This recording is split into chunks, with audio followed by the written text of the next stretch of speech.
All right, this is great. I can do the classic YouTuber walk onto camera. Hello, everybody. My name is Paul. I own a tier list site called ptierc.com.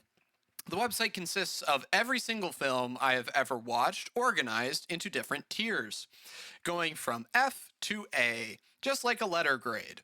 I've separated it into 5 tiers so they roughly match with a star system. A tier is 5 stars to 4.5, so 10 to 9, 8 to 7, 6 to 5, 4 to 3, 2 to 1. In this video today, I'm going to be going through every single film on this list and giving a little blurb as to why it is on the list where it is. This is a very imperfect process. I contradict myself quite a bit. It's really hard to remember your opinion, especially years down the line, especially with films that are just kind of middling or okay. If you have any specific film that you want more information on or that you want further explained as to my opinion on, please leave it in the comment section down below. I would like to continue to do more of these, but as this one stands, it is a ridiculously long video already, so helping me today is the YouTuber Minimal Scott. Say hi, Minimal Scoot. Hello. How are you doing today? The mic's not set up right now. I'm alright. Oh yeah, that's right. I didn't think this through. Dang it. That's okay. It's funny. It is, because we've messed up. Woo! Ha ha ha ha ha. The mic will work for the actual video. Don't worry. Anyways, let's cut to me from actually a few days ago, talking about F tier, and specifically talking about what should be the first movie on this list, Minions. Like, if you think I have an awful take, don't be afraid to say I will defend it. I feel like some of them you won't be able to, though. Alright, so here we go. Minions. Minions is the worst movie I have on the list because it is awful. It is corporate bad. The Emoji Movie. Same thing as the Minions, but it's a bit more fun to watch. The Twilight Saga Breaking Dawn Part 1. Okay, spoiler warning, almost all of the Twilight movies are in F tier, and I do think part 1 is the worst just because it is horrifically awful. The Twilight Saga New Moon. Boring. Very boring. The Twilight Saga Eclipse. Equally as boring. And again, it's still Twilight, so it's still awful. The Twilight Saga Breaking Dawn Part 2. I respect the ending of this film, and I respect what they did at the end and the ending, yes. What a way to end that series. Still awful. Dora and the Lost City of Gold. Fun fact, I paid for premium seats to go see this movie in theaters with friends. It was not fun, even making fun of it. The Giver. One of the worst adaptations of all time. I love the book, and the movie just absolutely butchers everything. 365 Days. Insanely sexist and misogynist. Awful. Leo the Lion. Objectively, the worst movie of all time. It is the actual construction in filmmaking is terrible. Contagion. This is not this bad of a movie, but it captures the feeling of being in a pandemic so on point that it deserves F for bringing up those emotions. Hustlers. I need to rewatch, but I really did not care for this movie in theaters. Breathless. Pretentious. Insanely pretentious. The Florida Project. A bit more like personal reasons with characters and character motivations that I really hate this film, but genuinely awful to sit through and just, awful. How to Lose a Guy in 10 Days. So this will be a theme as the list goes upwards, but I really don't like rom-coms, and How to Lose a Guy in 10 Days, easily one of the worst rom-coms. It is, she annoys him throughout the film, but he's got to apologize to her. 8.5. Also equally as pretentious as Breathless. Don't get the hype. Bridesmaids. Painfully unfunny. Comedy is a genre that has like the lowest floor and also the lowest ceiling out of anything. So if a movie reliant on being funny, you find painfully unfunny, it goes an F. The Living End. Living End. I hated the character of Luke through this film, and he's presented like we're supposed to sympathize with him, and I absolutely couldn't stand him and what he did to the other character. Osmosis Jones. Disgusting film. Like, genuinely just gross for no reason. Aladdin 2019. All of the live action Disney remakes are abysmal for the reason that they try to improve upon and don't actually bring anything new to the table. It is de-evolution that it's corporate pandering. Beauty and the Beast 2017. See Aladdin 2019. Captain Marvel. I do think it's the worst MCU film. I struggle to find anything to like remember and like. It's so much bleh and so like unlikable characters, like unmemorable villain, and did weird things to the MCU canon. The Gleaners and I. Again, pretentious. Birds of Prey and the Fantabulous Emancipation of One Harley Quinn. Stupid title, and also a very bad movie on top of it. The Wild Ride. The Wild Ride. Old film that is very misogynist and does not deliver good messages. Also, not good filmmaking. Only watch for one of Shining actor. Who's the Shining actor? Jack Nicholson. It's one of Jack Nicholson's first performances, and he is the only sliver of grace in the film. Whatever Happened to Baby Jane. I know people like this film, but I just I sympathize too much with the protagonist of the film that I find it like her just getting kind of tortured and her getting just beat on the entire film. I found that to be a horrible experience to watch. The Rocky Horror Picture Show. Not for me. I apologize. The Room. The Room's bad, okay? I know it's kind of funny bad, but it's just bad. It's just bad. High School Musical. I have a weird respect for High School Musical for being a diegetic musical, but it's not good. Cars 2. I agree with popular opinion. I have a weird bit, well, not weird, but I have a bit of nostalgia for the Cars franchise, but I can't defend this film. It is Pixar's worst. Despicable Me 2. Despicable Me 2 I do think it's a very bad film. I don't like what they do with the minions, and it scared the crap out of me as a child, so I've never wanted to revisit it, but on here for making me afraid as a child. Scream 2022.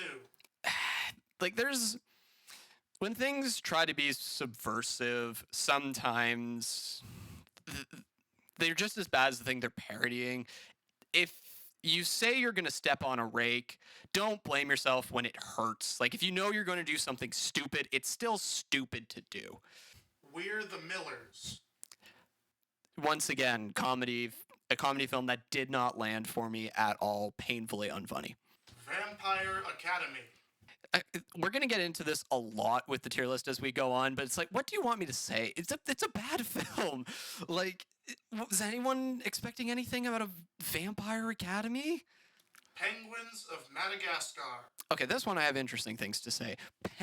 I loved the TV show growing up, and the movie just did did the character so dirty. It was so lame. It was just they went in the obvious direction with every single character, and I hated it. Marley and Me.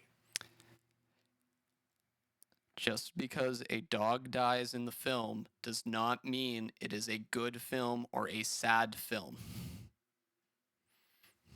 Spoilers, dude. It's Marley and Me. You should know what to expect. Magic Mike, double XL. It's just men stripping. That's all this film is. There's nothing around it. There's nothing interesting about it. It's just men stripping. The Legend of Tarzan. Bad. Bad color palette for the film. It was drab. It was boring. The story of it was bizarrely awful. I'm sorry, I don't feel anything when this random gorilla who hasn't spoken a single line of dialogue in the film is just things happen. I don't. A weird but ultimately very bad film. 50 Shades Darker. If you expected anything out of this film, if you expected it any higher on this list, I have questions for you. Tau.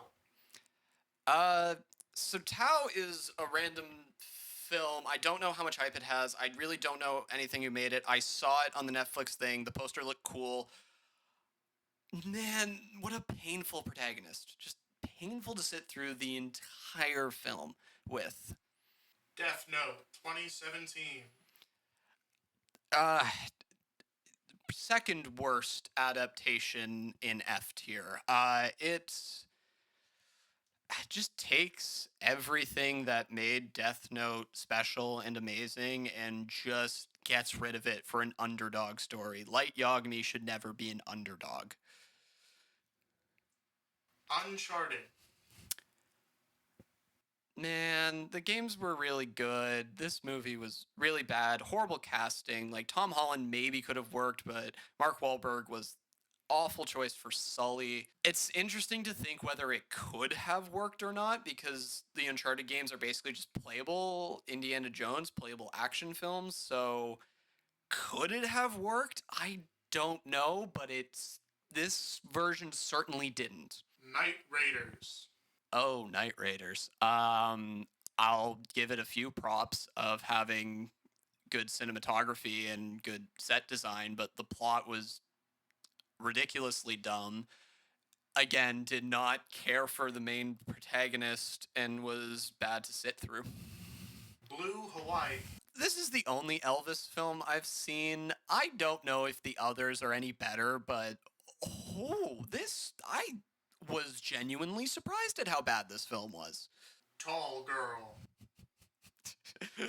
Tall Girl is like, again, if you expected it to be any higher in this tier list, I have serious questions for you, and I'm sure your therapist does as well. The Lego Ninjago movie. And there are several themes that will emerge on the tier list, but one of them in F tier is horrible adaptations of things I liked in my childhood. And I love the Ninjago series, and man, it does everything wrong.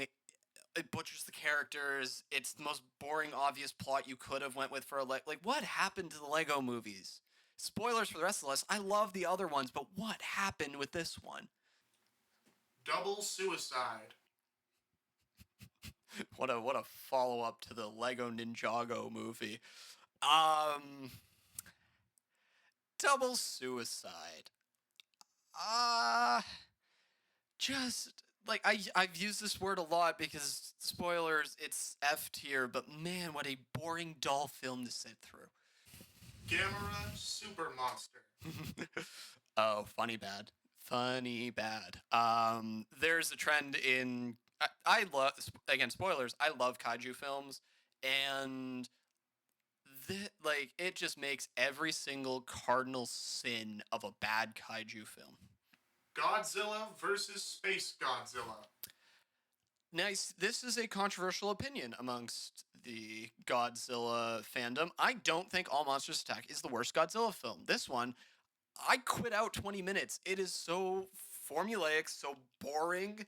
It doesn't, commit the cardinal sin of reusing footage, but what it does do is just deliver such an uninteresting, unexciting, unfun battle, and everything that could go wrong in the Heisei era does go wrong in this film. Gamera versus Zygra. I have that one that low.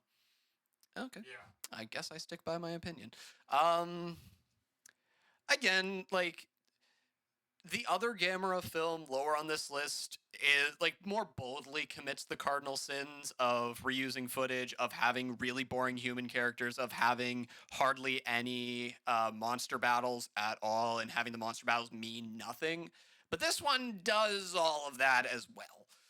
All monsters attack.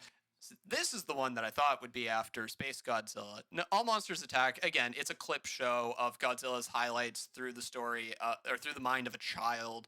Truly the jumping the shark moment for the Godzilla series. Son of Godzilla. Other than this one, this is the true jump the shark moment of the original Showa era series. It was really all downhill from here. And this, Manila is annoying and such a marketing gimmick. Head On. Head On is one of those special types of bad where, like, some films leave you with a lot to say because they're bad. Well, Head On is just a blank nothingness, and that's why I got nothing to say about it. Like, it's just I didn't care about anything. Am I Beautiful? See, unlike this one, Am I Beautiful, I understand what it was trying to do, and what it was trying to do is be a dark comedy. However, man, the elements just don't combine together. It just results in a tonally inconsistent mess of a film. Gamer. Oh, Gamer is the top of F tier because it is car crash fascinatingly terrible, where you have corporate design mixed with horrible individual filmmaking, mixed with terrible messaging, mixed with sex. Like, it was a uniquely terrible film, which is fascinating to unpack. Fun fact, there used to be an E tier before I realized. Before you reevaluate, because you also took out S. I did also take out S. That was just A, B, C, D, F. Yes. Yeah, just 5. But also, fun fact about that, I didn't realize that E wasn't a grade you could get. Oh, you didn't? No, I thought the grading system was A, B, C, D, E, F. Nah. I didn't realize that there was no grade between D and F. Nope, it's just, which is, if you get below D, you fail. Yeah, exactly, which is weird. I mean, it makes sense, yeah. But anyways, on to D tier. Simon Birch. Simon Birch is a movie that I had to watch for a religion class in high school. Well, it's kind of funny bad, especially if you also had to go to a religious school of some kind. A bad film. A very bad film. God's Not Dead. Exact same thing as the other one, but it's a bit funnier. Super Size Me. Super Size Me. Everyone knows this documentary. Go back and watch it. It is bad. It's just some really weird filmmaking decisions of what he decides to include, and he lied. Percy Jackson, Sea of Monsters. Not as atrocious as the other other adaptations in F tier, but still not great.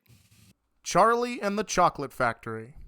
I'm such a fan of the first one, and man, this new one did not capture any of the magic of the original. Twilight.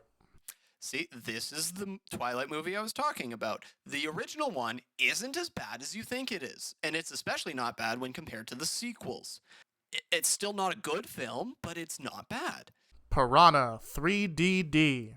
Piranha 3DD. This will become apparent in D tier, but I am not a fan of B movies or so bad it's good. This is just a bad film.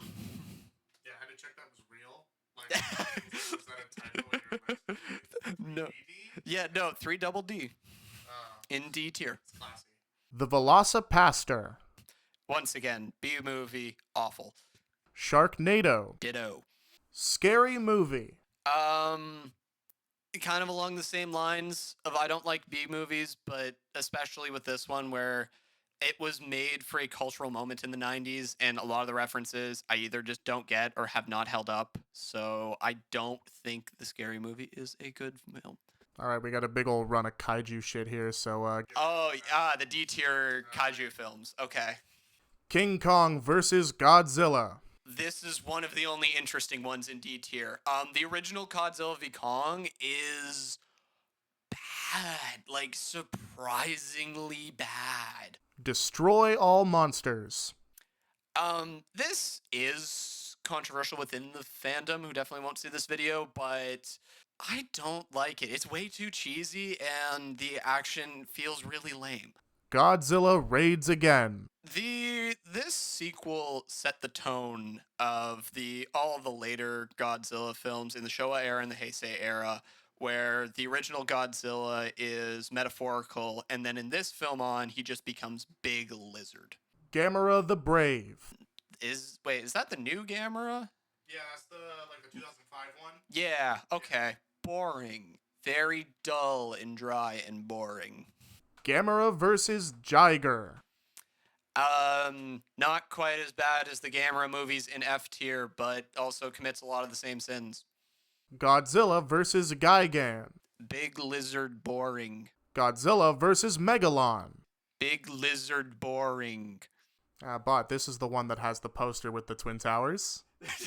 Okay, Big Lizard boring offensive. Godzilla versus Mechagodzilla 2. The original one maybe climbed its way up to C tier, but I was very surprised to find how dull a concept you can make Mechagodzilla. Dogora. Oh, this is another kaiju film made by the same guy who made most of the Godzilla Showa era films, and it makes a lot of the same mistakes as those films. Space Jam. My favorite kaiju film. The original Space Jam is not a great film. It's kind of funny, especially if you're into sports, but it's Maleficent.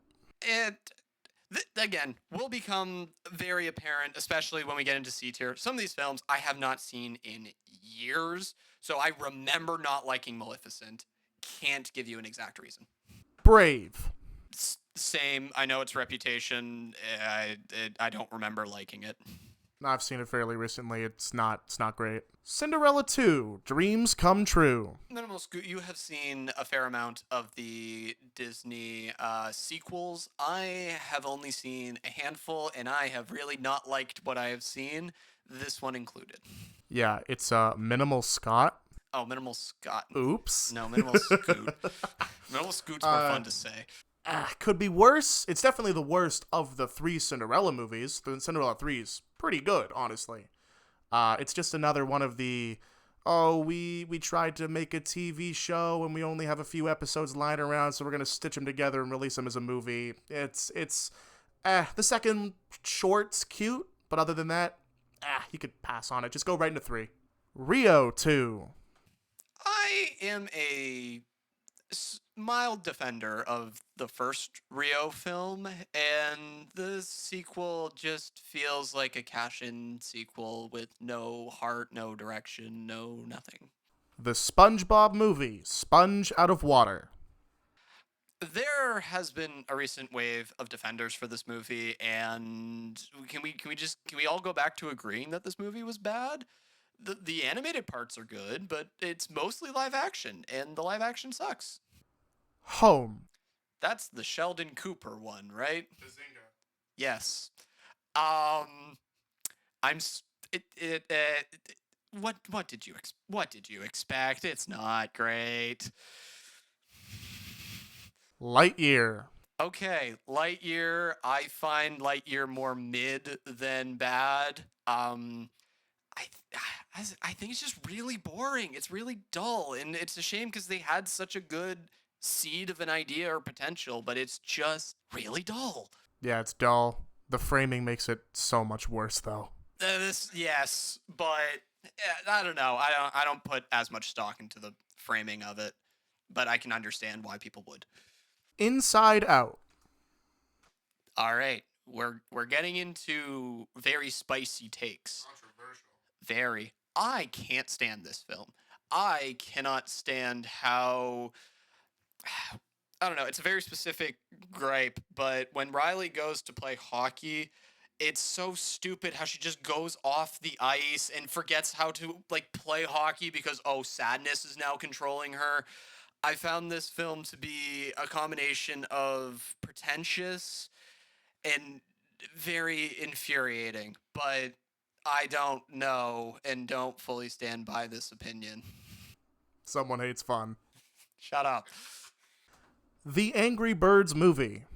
It's the he sure was an angry bird and that sure was a movie. Sausage Party.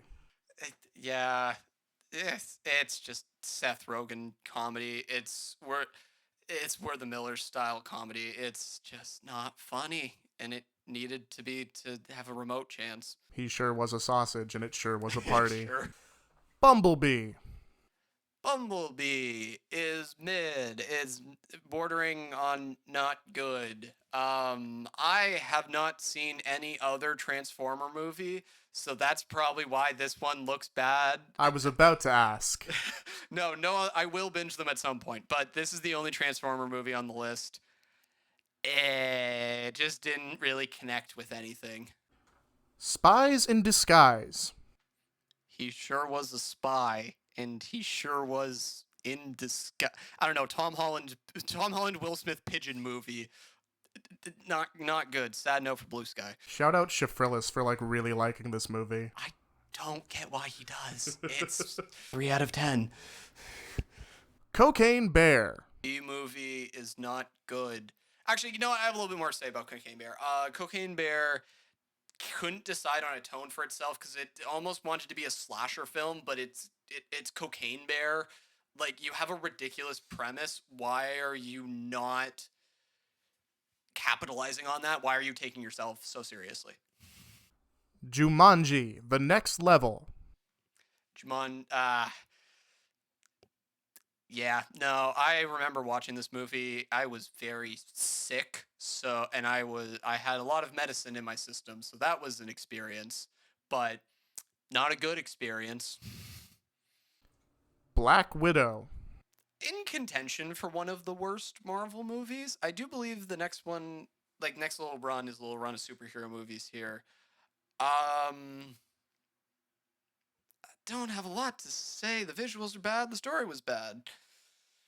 Iron Man 2. See, there we go. That's what I was thinking of. Iron Man 2 is kind of the opposite end of the spectrum from Black Widow, where the story's still bad, but the visuals are okay, but the characters are awful. Really goes back on the first Iron Man film, really undermines a lot of what that film was trying to do. But we got Chef out of it. And Chef's a good movie if you haven't seen it. I have not seen Chef. Star Wars, The Rise of Skywalker. Fun fact, the only sequel movie on this list. Have you seen the other two? No, I've seen long video essays about them, but I have not seen them. Somehow, he returned. They fly now? They fly now. The Meg. Big Shark with Jason Statham. I don't know. It's a bit more fun to watch than some of the stuff in F tier with friends and to make fun of, but it's still not a great film. Venom. The best thing about this film was the Eminem song that came with it. It's absolutely false. The Run the Jewels song from the sequel is so much better. No. The Eminem song's terrible. No, the Eminem song is the best thing to come out of this movie. I know, it's like cringe comedy, and I cannot stand cringe comedy. Deadpool. Deadpool is MCU humor, but now they can swear, and everyone acts like it isn't. Batman, The Killing Joke. I mean, it's on here for the reason that everyone else doesn't like it. The first, half or third of the movie is terrible, and then the actual Killing Joke part's pretty good. So it's a shame that that first half was so bad that it has to be down here. Thor: Love and Thunder. What a disappointing phone-in from everyone involved. I was slightly looking forward to that movie, and man, what a letdown. Superman: Red Sun. What an interesting premise destroyed by a very misguided film. The comic's pretty good. That's what I mean. It's an interesting idea, but no. Christmas with the Cranks. I do not like Christmas movies. They are cheap. They have way too sappy and way too happy of endings where it's just like, it's Christmas, so everything's better now. No, it's not, and this movie's not good. You ain't watching good Christmas movies then?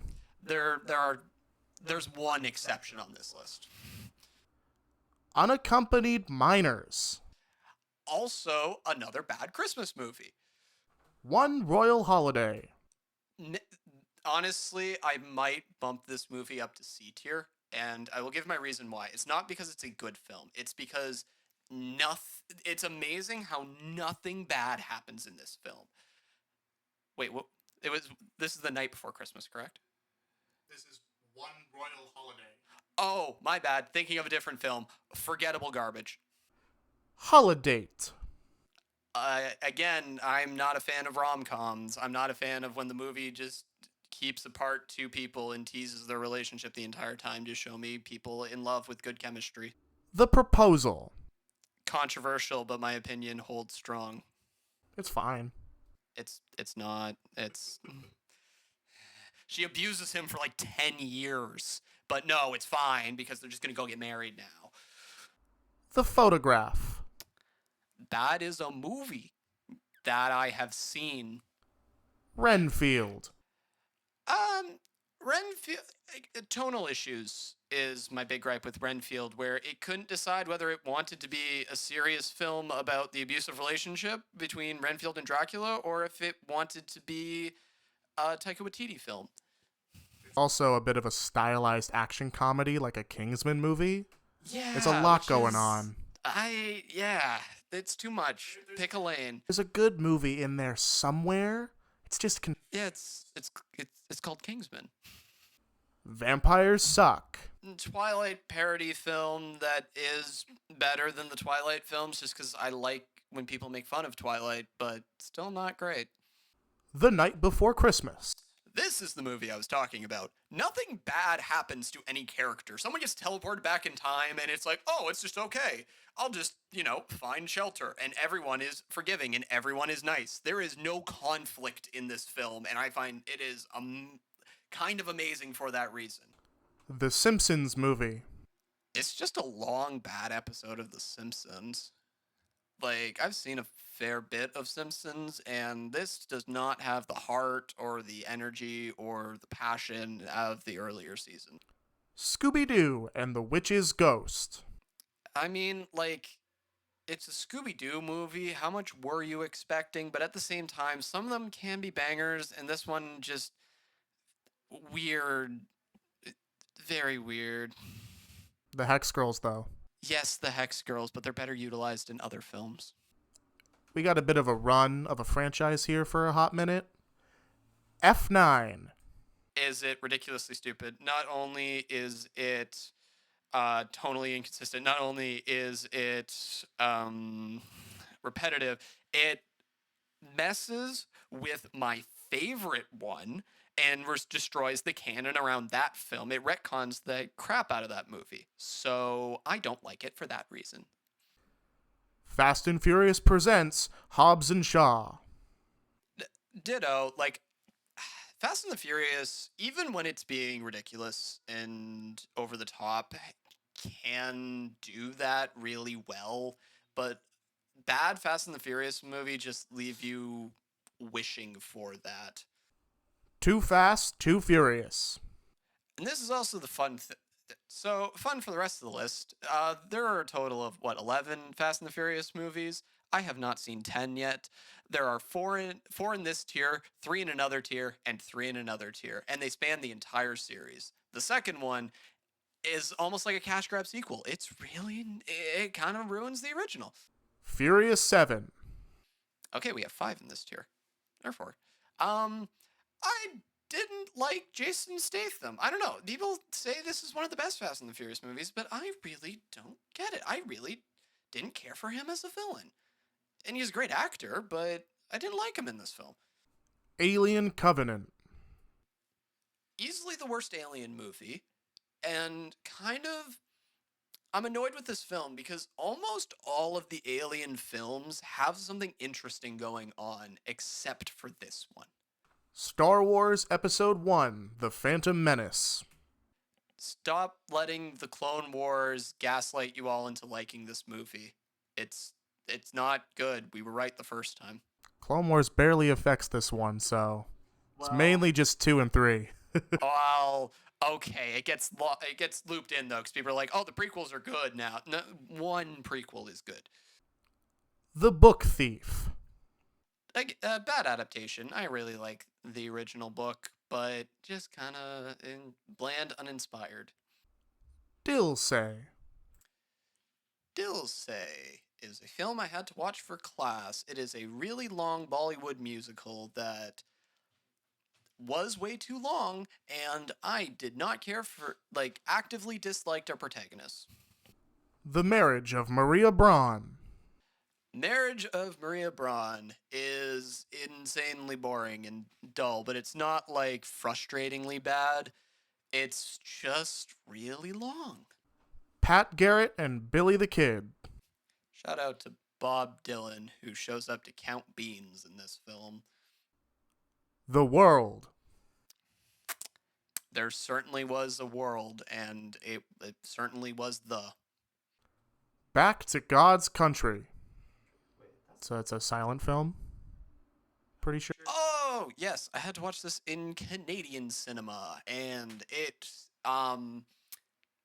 was not cinema. It's a really nice 1920s flavor of awful. Egg. My Son John. Man, it's a shame that this film is McCarthy-era propaganda, because there are some really good performances in it, and it's really interesting until it remembers it has to be propaganda. Good for Nothing.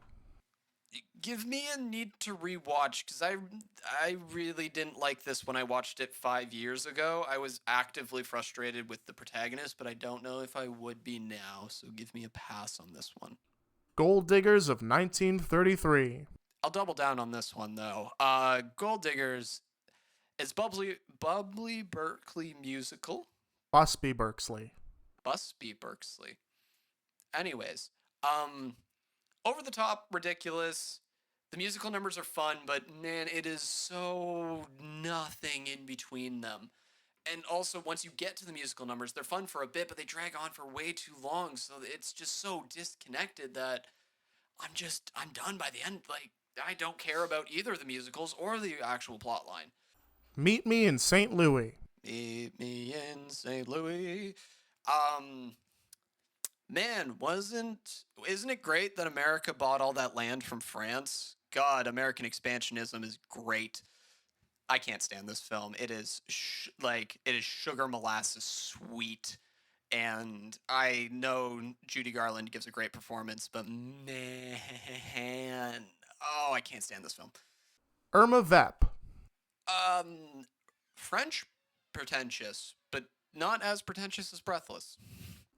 A Page of Madness. Just kind of dull and chaotically dull. Poison.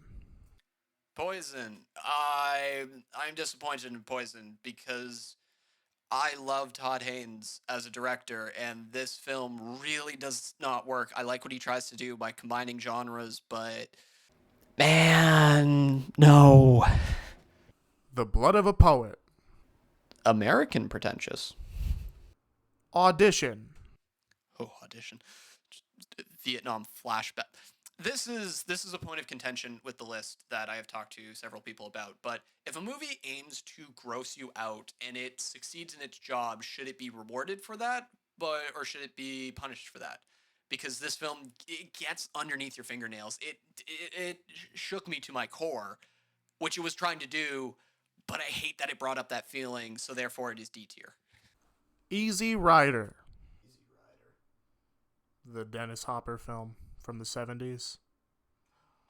Oh, the famous one, yes. Yeah. Oh, wow, boring. It's the one with the motorcycles, and they're driving all over America, and they go vroom, and it's like the 70s, and man, look how avant-garde and experimental this. Nashville. Um, I ensemble films can work, but Nashville does not work. I thought it was overlong, overdull, like nothing happens, and the people aren't interesting. Sorry, Dolly Parton. The Addams Family. I don't like fun. No, I like what the Addams Family represents, and I like the meanings behind it, and like what it does with the nuclear family. But that style of macabre comedy is not for me. Do the Right Thing. Pass. Yeah, you better. Again, this I haven't watched in a long time, and I remember not liking it, so that's why it's this low. But give me a pass and a chance to rewatch. Toy Story 4. I can't stand the ending of this film. It is a gorgeous film, but man, the ending it's so illogical and dumb and ugh, bad. Evil Dead 2. I don't like fun. No, I don't like the direction, because I like the first Evil Dead movie. I don't like the direction this one takes it. So you don't like fun. Army of Darkness. It's the same thing as Evil Dead, but they've like doubled down on the bad direction. It's not better. Evil Dead 2's better. No, because the Evil Dead 2 wants to go for the middle ground. It's still reminiscent of the first Evil Dead, at least Army of Darkness. The Public Enemy. Bunch of weird little decisions and a bunch of weird little guys doing a bunch of weird little things. I don't know. I don't know. This is like the 350th out of 400th film. Like, what do you especially want me to say? Not great. Serpent. Serpent. Well, if I can't remember it, I'm not gonna look it up. I think this is a silent or early film. 1925 samurai film. If I can't remember anything about the movie, then it should be D tier. I think that's a fair assessment. If everything is gone from my memory. Piccadilly. Just bland. Giants and Toys. Giants and Toys is a bit more interesting, where I just felt like, usually if someone does something bad in a narrative, they are punished by the film and punished by the story. I felt like the punishment needed to be severely harsher. And it may have worked, but as we have it, it did not. Ugetsu. Ugetsu. I see this film recommended all the time, and I don't think it's all that good. Tokyo Drifter.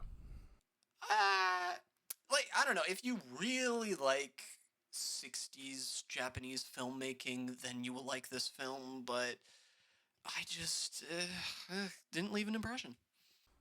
More a kaiju guy, huh? Yes, exactly. Peak cinema. Eros plus Massacre. I thought I had moved this up to C tier. Retroactively, move it up to C tier. I will talk about it now, though. This is a beautiful film that does not have a story to support its absolutely breathtaking visuals. Worth getting a screenshot, but not to watch. Sing a Song of Sex. This is also D tier. I thought I moved both of these up. Interesting. No, Sing a Song of Sex is not a good film either, but it's also really, really interesting. the more I have watched it, the more I have liked it. And I think it's because the movie presents its protagonists in a certain way, but I actually think it's trying to undermine them and trying to show how awful they are. So again, retroactively put it in C tier. Near the both of these will go next to Rashomon when we get there. Battleship Potemkin. Communist propaganda. That's important for film studies, but not important to watch. Black Panther. Black Panther has a good soundtrack, but is not a good film. It is honestly one of the worst looking Marvel films, and that's saying something. It has a really boring plot, and overall, just like a bad film. Dune, 1984. Like, if you really like the camp and cheese of it, then yeah, but especially compared to the Villeneuve Dune movies, the original Dune is not good. Fahrenheit 451. Powerful book, not a great movie. I don't know. It's a really bland and boring adaptation of what could have been something really good. Bonnie and Clyde. Bonnie and Clyde. I have certainly watched that film. I don't know. I find the films that I dislike the most are the ones where I can't connect to the protagonists because they're my vehicle into this world. And if I'm driving a lemon, then I don't want to keep driving it. Hugo. Speaking of pretentious, this one takes the absolute crown for being over dramatic, over directed. Oh my god, oh my god, look at the lighting. Look, we're in the clock tower and art film's amazing. Oh my god. It's so oh my god, I can't stand this film. I honestly Hugo maybe should go down the list, but I know a lot of people like it. I don't. Midsummer. Mid See, starting with about Hugo and maybe a few films before, this is where I like to get into hot take tier, where it is not necessarily that these films are 4 out of 10s, although I will give them 4 out of 10. It's that this is where expectation comes in as well, where everyone said that Midsommar is great, and it's not. It is, I don't know, just it doesn't, it fails in everything it sets out to do. The Life Aquatic with Steve Zissou. Tonal issues. I do not care for the mix of comedy and drama in this film. I don't think it works. I think it takes away from either of them. Vertigo. Not to spoil the ending twist of Vertigo, but that ending twist completely ruins the film. Within Our Gates. This is Oscar Michaud's film, right? This is a early 19th century African American film. Yes. Yeah, okay. This film tries to do way too much. It is fascinating to watch, like especially when you know the filmmaking behind it and you know like the theory behind it and you can analyze and pick apart what it was trying to do. It's really interesting and amazing that he tried to do that in 1928. But it's a mess. It is a mess to sit through. Yelene. Yelene. Again, didn't connect with the protagonist, didn't really feel the hero's journey in this one. I don't know. And as we sort of get into it, I am not a huge fan of fantasy, so didn't really connect with me. Space is the Place. Space is certainly the place. Boppin' soundtrack, but a confusing mess of a film. Like, I just found couldn't follow anything in it. Which, a film doesn't have to be narrative. It can be messy, but it was just so messy and abstract that I couldn't get into it. No Country for Old Men. I am making a confession on camera right now, looking dead into it. I did not get this film. I know it's good. It is very well made. It is very well acted. I didn't get it, and that is okay. Yeah. I know you like it. I like it. Because I got it. Well, I'm not as smart as you, Malcolm, okay? I'm. A Clockwork Orange. The introduction of this film just goes way too far to exemplify its point, to the point where it spoils the rest of it. I found it put me in such an. I don't know. You didn't need to do that to get your point across. Swoon. Swoon. I think will go up if I ever decide to watch it again. Interesting what it tries to do with the medium of film and with the formatting of it. But I don't know, just didn't fully connect. Didn't fully get into it. Beau is Afraid. Beau is pretentious. I don't know. Beau's weird. I'm glad Beau exists. I'm glad Joaquin Phoenix did this. I did not care for the film. Parasite. We arrive at the last film of D tier. Probably the most controversial take I have on this list. Probably. Well, some people really like Vampire Academy, okay? No, Parasite, I think, pretends to be way smarter than it actually is. I think Parasite is not as... I don't know. It is well made. It is well acted. I didn't like the family. You're not supposed to like the family, but also you are supposed to like them because they're our protagonists. But then also the film thinks it's really deep and presents itself as profound when I think its metaphors, it presents itself as big as an ocean, but it's as deep as a puddle. And I will rewatch this film, and I will put it lower if I think it deserves lower. Perfect. All right, let's actually record it and not talk about a film for 10 more minutes. The Santa Claus. Once again, Christmas movies are overrated, and this one is especially overrated. Your nostalgia is clouding you. Home Alone. Your nostalgia is clouding your judgment. This movie is fine. Is this the only one you got on here? Yes, Haven't seen 2? I have not. I've seen the Donald Trump clip from 2. The Polar Express. I will say it's the best out of this little group because he Tokyo drifts a train, and that video is hilarious. But other than that, it's, again, nostalgia Christmas movie. Elf. I have Elf above Polar Express. I don't know. Elf I have seen way too many times to enjoy it anymore. I'm sick to death of Elf. A Trick of the Light. Trick of the Light is a fine retelling of the story of like George Méliès. As we get into C tier, a lot of this is just going to be mid or fine. This movie is fine. Not the best, but fine. Indiana Jones and the Temple of Doom. Oh, okay. No, this one is interestingly bad. Not bad. It's still good because it's still Indiana Jones. It's still fun, but like, It's racist. yes, yeah, that's the best way of putting it. It is racist. Jurassic World. Fallen Kingdom. This is my kingdom. It's I don't know. It's fine, I guess. What We Do in the Shadows. Again, this type of humor is just not. I don't like macabre, spooky, ooky horror comedy. I think it's better than The Addams Family.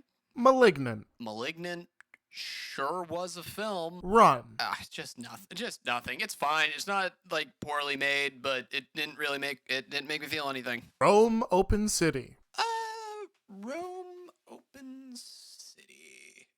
Give me a rewatch. Holes. It's a cool book. I like the amount of bearded dragons in this movie, but like, again, something from your childhood. Don't rewatch it. Dirty Dancing. Yeah, it's kind of fun. Like, I think it's a fine, cheesy little dancing movie, but there is a far superior version of it coming later on this list. Frozen 2. What a mess of a film. Doesn't know what its central story is going to be. Doesn't know what its central themes are going to be. Well animated, and also good soundtrack, but man, The Princess Diaries. I always get this confused with The Princess Bride. No. Their the titles are very similar. Get Good. I should get good. As for, this is Princess Bride, right? No, this is the Princess Oh, Diaries. this is the diary. It's the Okay. Anne Hathaway movie. Yes. It just wasn't for me. Okay, it's not my target demographic, but it's probably hits a lot harder for you if you like this type of movie. Diary of a Wimpy Kid. Animated one, bland. Oh, is that what this is? Yeah, this is the Ah, animated gotcha. one. Very bland. I liked the books as a kid, but I don't know. Very bland adaptation. The Lorax. I know the Lorax is bad, but I don't know. It's a fun little comfort nostalgia zone. Like, how bad can I possibly be? We'll have to see. Really bad. It's not as bad as you think it is. It's Illumination. Yeah. Hotel Transylvania 2. I can't remember a single thing about this film. They have a kid in this one. Yes, they do. It's okay. I saw it like recently. It has like a slightly weaker story than the first one, but it has slightly better animation than the first one. Okay. My opinion on Hotel Transylvania is not that interesting. I think they're just very serviceable animated movies that are kind of fun, vary in quality as they go. I'm also realizing that I forgot to put Hotel Transylvania 3 on this tier list. It's in D tier. 2 is better than 3. Just because 3 is really annoying and really, like, this one doesn't as much feel like kids' movie. The third one very much does. So I will say second better than the third. I haven't actually fully seen the first. I've seen like the last half hour on YTV. But it's next. That's a lie. I lied. I lied on my tier list. I've never seen that film fully. I think I logged it on Letterboxd and just shoved it into C at bottom of C tier. I lied. Spirit, Stallion of the Cimarron. Spirit's mid. Spirit is mid. It's fine. It's good. Like, I don't know, some cool animation. The story is nothing. This movie's fine. Mid. Bad take. L. If you take out the Matt Damon narration No, and that part's equally fine. I don't get. There's no real separation. I don't care that Matt Damon's narrating the horse. It's fine. Scooby-Doo and the Legend of the Vampire. See, this is the one the Hex Girls are better in. It's cool. It's a nostalgic movie for me, but as I said, don't rewatch things that you're nostalgic for as a kid because you'll find out that there are a lot of flaws and a lot of cracks. Or possibly sometimes they're way better than you remember, like Megamind. I mean, okay, this is fair. All right, what we got next? Kung Fu Panda 3. Yeah, the third, 5 out of 10. Like, I like the second one, really like the first one. This one just felt so cookie cutter. We're gonna put out another one because we have a popular series. I haven't watched the fourth, and I know the fourth is a lot of what I'm saying, but I think the third also equally applies to that. And I don't know, the Spirit Realm's cool, but 3 is better. I haven't seen it. Despicable Me. First one? All right. Once again, probably something I logged on Letterboxd and shoved into the tier list. I've seen it. I just like I can't remember much about it. I thought I would have put it higher, but I don't know. 5 out of 10's not bad. So Because, like, we've already done 2. yeah, And I remember not liking. And 2. you haven't seen 3. I have not seen 3. Okay, so this is... You just messed up. Yeah. All right. Wreck-It Ralph. I need to rewatch Wreck-It Ralph. Again, a lot of the animated movies are just going off of like childhood feelings and like what I remember feeling. So I remember being on Wreck-It Ralph as a child, and it's probably a lot better. B-movie. You like jazz? I do like jazz, Malcolm. Actually, that's a lie. I really don't like jazz. You exposed me to jazz, and I don't like jazz. That's another bad take. Jazz is really good. This movie is really mid. It's weird. It's all over the place. 5 out of 10 is the exact rating. I refuse to put it in B tier simply because it's called B movie. Brother Bear. Some fun songs, some fun voice acting, some really annoying characters, a mid plot. Dumbo. Dumbo. The original, I presume. Yes, I haven't seen the live action one. Dumbo has some really good animation. It's got some really bad animation and bad song. And it's really racist. Yes, it is. It's kind of like, classic Disney. It's good. Shame about the racism. Alien Resurrection. See, this is kind of what I was talking about with Alien. Even the worst Alien movies are still pretty interesting, or at least bring unique concepts to the table. I will soft defend this film, and it is definitely not the worst in the series. Alright, so we're heading into round 2 of kaiju territory. Ooh, we got the mid kaiju. Gamera versus Giron. That's a big turtle. I have nothing interesting to say. It's an okay Gamera movie. Godzilla Tokyo SOS. This was from the Millennium era of kaiju films, and I think it's the worst out of the Millennium era. Godzilla against Mechagodzilla. As I said, how do you take a concept like Big Robo Godzilla and make it so bland and unmemorable? It's a cool design, but man, the movie doesn't really capitalize. Godzilla, Mothra, and King Ghidorah. Giant monsters all out attack. I honestly can't remember if this is from the Heisei era or if this is from the Showa era, but the same thing kind of applies where the big monster battle let down. Showa's the second one, right? No, Showa's the first one. I think it's Heisei then.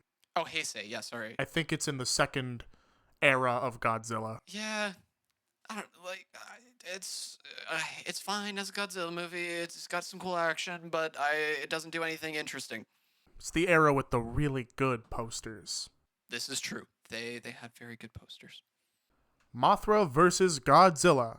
A lot of people actually have this one as one of the best Godzilla movies. I don't think it is. I think it's bland and okay, and the environmental message is too much. Invasion of Astro Monster. This is a really classic sci-fi film that is okay. Godzilla versus Mechagodzilla. This one is again from the Millennium era, and it is again fine. Terror of Mechagodzilla. Cool. Godzilla versus Mothra. All right. Again, I don't. It's like I like kaiju films, but the bulk majority of the Godzilla series is just kind of fine. Like they're cool, put on the movies. Nothing really interesting happens in a lot of them. Godzilla 2000 Millennium. The first one of the Millennium era. I think it's interesting to watch the movie as a response to the 98 Godzilla movie, because that movie pissed off Toho so much that they dedicated an entire era to reestablishing Godzilla. It is fascinating for that reason, but only really for that reason. Doesn't really hold up on its own. Godzilla versus Megaguirus. Megaguirus. That's the big dragonfly guy. Yeah. Yeah. It's there. It's cool. Gamera versus Baragon. Why didn't I put the Gamera films together? Do I really think that this one in particular stands out? Like, we're getting to I don't know, classic Gamera can go toe-to-toe with classic Godzilla in, like, their contemporary eras. Like, an average Showa Godzilla film is probably as good as an average Gamera film, so I will give it that. Both of the series have their highs and both have their lows. Gamera the Giant Monster. This is the first one. Yeah, you can see how much they're like inspired by or / ripping off Godzilla in this film, and I think the series gets better when it starts to do its own stuff. Rodan. Rodan. It's fine. I don't know. Some of the effects are cool, but like overall, just a very typical plot. All right, we're out of that bunch now. All right. Bell. Bell's certainly a film. I can tell you that, I don't know, the Bell is one of the most mid films I have ever watched in my life. It is utterly forgettable, and it's memorable in its utter forgettability. The Imitation Game. Give me a rewatch. I remember, like, I watched this film way back in high school, and I remember it being fine, but it's also been way too long to give a proper opinion. The Interview. It's I don't know, kind of funny. Again, repeat, skip, The Day After Tomorrow. skip. Bob Ross. Happy Accidents, Betrayal, Greed. Oh yes, it's a Bob Ross documentary that was released on Netflix. It like outlines what happened after he died and like how the family tried to take the business, whatever. Um, Documentaries, honestly, like most documentaries I watch will not end up on this tier list, and it's because I have like nothing to say about them. They leave such little impact on me that I don't find it interesting to rank them. And I think this is like the start of a few documentaries on in C tier because I have nothing like it's fine. I don't know. Fahrenheit 9/11. Yeah, same. Same. It's a fine documentary. It has a really funny moment involving a child and a slide, but Something's gotta give. something's gotta give. That is a rom-com starring Jack Nicholson. I like Jack Nicholson in it. I like Keanu Reeves in it. Um, that it's okay. When in Rome. When in Rome. Shout out to Danny DeVito. I don't know. It's fine. Still don't like rom-coms. Fathead. Oh, Fathead. Fathead is a response documentary that was made to Super Size Me, where the guy did the 30-day challenge and lost weight eating McDonald's for 30 days while still following the same rules as the original challenge, just to prove how much of a hoax the original challenge was. It's a bit of an interesting watch, but it's also kind of it's got like an edge to it. Honestly, it feels like a YouTuber response video. Harry Potter and the Chamber of Secrets. Harry Potter as a whole is a mid franchise. I don't know. The Harry Potter series is remarkably consistent, in my opinion. Like, we might as well, like, when you see Harry Potter movies, just skip them over. I'll talk about all of them right here, right now. I do not get the Harry Potter series. It's not for me. But that is okay. I don't think these movies are bad. And if you want my rankings of the films, it would go 6, 4, the second half of 7, 3, 5, the first part of 7, and 2. You missed 1. I missed 4. Put 4 right in the middle of all of No, them. you said 4. What one did I miss? 3? Missed 1. Oh, the first one. Duh. But the first one's in third. First one is in third. So I would go 6, 4, 1, second half of 7. Yeah, they're consistent. They're consistently good. You just don't like fantasy, and we've established that. Yeah, I'm not a huge fantasy person, and that is okay. Harry Potter just doesn't connect with me. The magic is weird. Tropic Thunder. This is a funny film because you will say it to somebody and they will either go, "Oh, that is a hilarious movie, 10 out of 10," or they'll go, "Oh no, that movie's terrible, 0 out of 10." I fall somewhere in the middle. I don't think it's that funny of a film, but it's interesting that it was made. Starship Troopers. I don't know. It's kind of funny. I get its message. I get its point, but didn't really connect. Didn't hit. Ant-Man and the Wasp. Quantumania. Boring with bad effects. Venom, Let There Be Carnage. I will say funnier than I think it's better than the first movie. A little bit controversial. No. It is better than the first movie. okay. Absolutely it is. Is that like a common take? I think so. Okay. Yeah, I think the second one is a lot more ridiculous and a lot more stupid, and I like that it goes into that. But still not great. I wish Woody Harrelson, like, you could have done so much more with him. And I don't know, there was missed potential in this movie, I would say, but still. At least they got rid of his Ronald McDonald wig. I would have preferred just go stupid. The Adventures of Shark Boy and Lava Girl. Don't rewatch your childhood films. Most of the time, they don't end up being as good. I don't know. Like, I think this is like C tier, 5 out of 10, because I have 10 out of 10 nostalgia for it, but the movie is like objectively like a 2 or a 3. Guardians of the Galaxy Volume 2. It's fine. I am more so okay on Guardians than like Guardians. I think kind of forgettable, but definitely not a bad. Forgettable is harsh. That's brutal. It's harsh, but I don't remember any of it. Guardians are some of the better MCU movies, absolutely. I haven't seen all of them, so. The Amazing Spider-Man. The Amazing Spider-Man is. I'm I've seen The Amazing Spider-Man 2. I'm surprised it hasn't come up yet. If I rated it above this one, then I formally apologize and would like to put it below this one. Good. But I don't think the first one is all that good either. Andrew Garfield is an amazing Spider-Man in the worst Spider-Man movies. Honestly, this over Guardians 2 is brutal. No, I'll stand by that. The Avengers. The first one, yes. This is a spicy take. I think the first Avengers is easily the worst Avengers. I think the first one has a lot of problems that were masked by the novelty of having superheroes team up together. I don't like without the nostalgia, and I don't think it holds up that well. Worse than Age of Ultron? Yes, definitively. That movie's like, I mean, not to spoil it, but I think it's like a 6 out of 10. But like, I think it's just kind of better in every way than the first Avengers. Jumanji, Welcome to the Jungle. I don't know. Jack Black's kind of funny. I don't like Kevin Hart, so I don't care for his performance here. The Rock is The Rock, and I forget the other actresses in this film. It's Karen Gillan. Karen Gillan, thank you.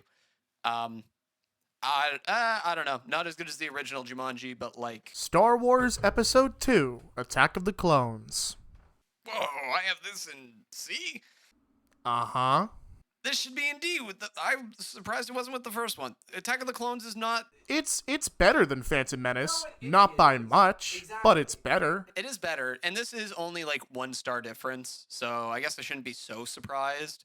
It just feels like a lot of gap between them when I think they are very similar films. As I said, I think this is especially the one where the Clone Wars TV show is gaslighting you all into thinking it's a better movie than it is. It's not a good movie. 21. This is the Blackjack movie with Kevin Spacey in it, where he takes a group of high school students to go gamble. I like Blackjack. So that's probably, I don't know, honestly, the Blackjack is probably why it's this high and rated a 5, but like it's a utterly forgettable film. Fast 5. This is the point in the series where they started to go into ridiculous action movie territory, but it's not fully there yet, so I reserve my judgment. It's more of a heist movie. Yeah, but it's not a car movie, which, if I know my tier list, the next one is Fast and the Furious 4. Well, Fast and Furious. Yes, so the 4th one. Yes, correct. Yes, so It's not called 4, though. Ha ha. the names are awful for this series. F4. So I think the fourth one is the last true car movie they do, and the 5th one's where they start to do action stuff. I don't think 4 is the peak of car Fast and Furious, and I don't think the 5th one is the peak of action Fast and Furious. The Fast and the Furious. I believe that is the first one. I don't know. It's got that kind of early 2000s grunge to it, and there is actually a decent amount of like heart in the film, but it hasn't become the corporate behemoth that it will become yet, so it's kind of quaint to see, but again, I don't think it's the best car-focused one, and it is very much a car movie. Zombieland. Zombieland, I don't know. It's fun, but you don't really get much more out of it than that. Phineas and Ferb the movie. Candace Against the Universe. This movie has dropped a fair bit since I first watched it. I think it was like a 7 when I first watched it, but honestly, there's just not a lot going on in this movie. It's like a filler episode of Phineas and Ferb, but it was like the grand comeback of it, so... Does Phineas and Ferb have that much of a story? It's just the summer. How can there be filler episodes? Well, listen, the manga's not out yet, so we have to make up time. The Lord of the Rings, The Fellowship of the Ring. I do not like fantasy. Okay, there are 2 things working against Lord of the Rings, because I think it is amazingly shot, amazingly acted, yada, yada, yada. I do not like fantasy, and I do not like world building. I like when movies are a concept. I like getting in and out with a really weird idea or cool idea, some cool characters. Like, let's explore one thing. I don't really care for world building in my media that I like to consume, so please don't kill me. The movie's just not for me. Philadelphia. Philadelphia. Weird movie. Really weirdly shot. Really weirdly acted. Definitely didn't deserve the Oscar. Yeah, I don't know. I also don't really like courtroom dramas as much. So, X, the man with the X-ray eyes. kind of honestly, this is a weird comparison, but in the same vein as Astro Monster Godzilla, where it's a campy 50s sci-fi movie to a T, and it's sure is fine. Disenchanted. Disenchanted. No, the sequel is, I'm pretty sure, right next to it. This is the sequel. Oh, that's right. So is Enchanted right next to it? Yes. Yes. Okay. I think both movies have the same problem where I just want to hang out with these characters because they're kind of fun, but the movie wants them to constantly do stuff and constantly be in like dangerous situations that forces them apart. And I just want to see like a fairy person try to survive in New York and have their worldview entirely shattered by our cold capitalist reality. I think that's a dope idea that the movies kind of tap into but don't fully explore. I'd feel like maybe you'd like Ralph Bakshi's Wizards. Perhaps. Hidden Figures. I think there's some good acting. Honestly, I like. Fuck. I don't want to call him Sheldon Cooper. Who's the actor who plays Sheldon Cooper?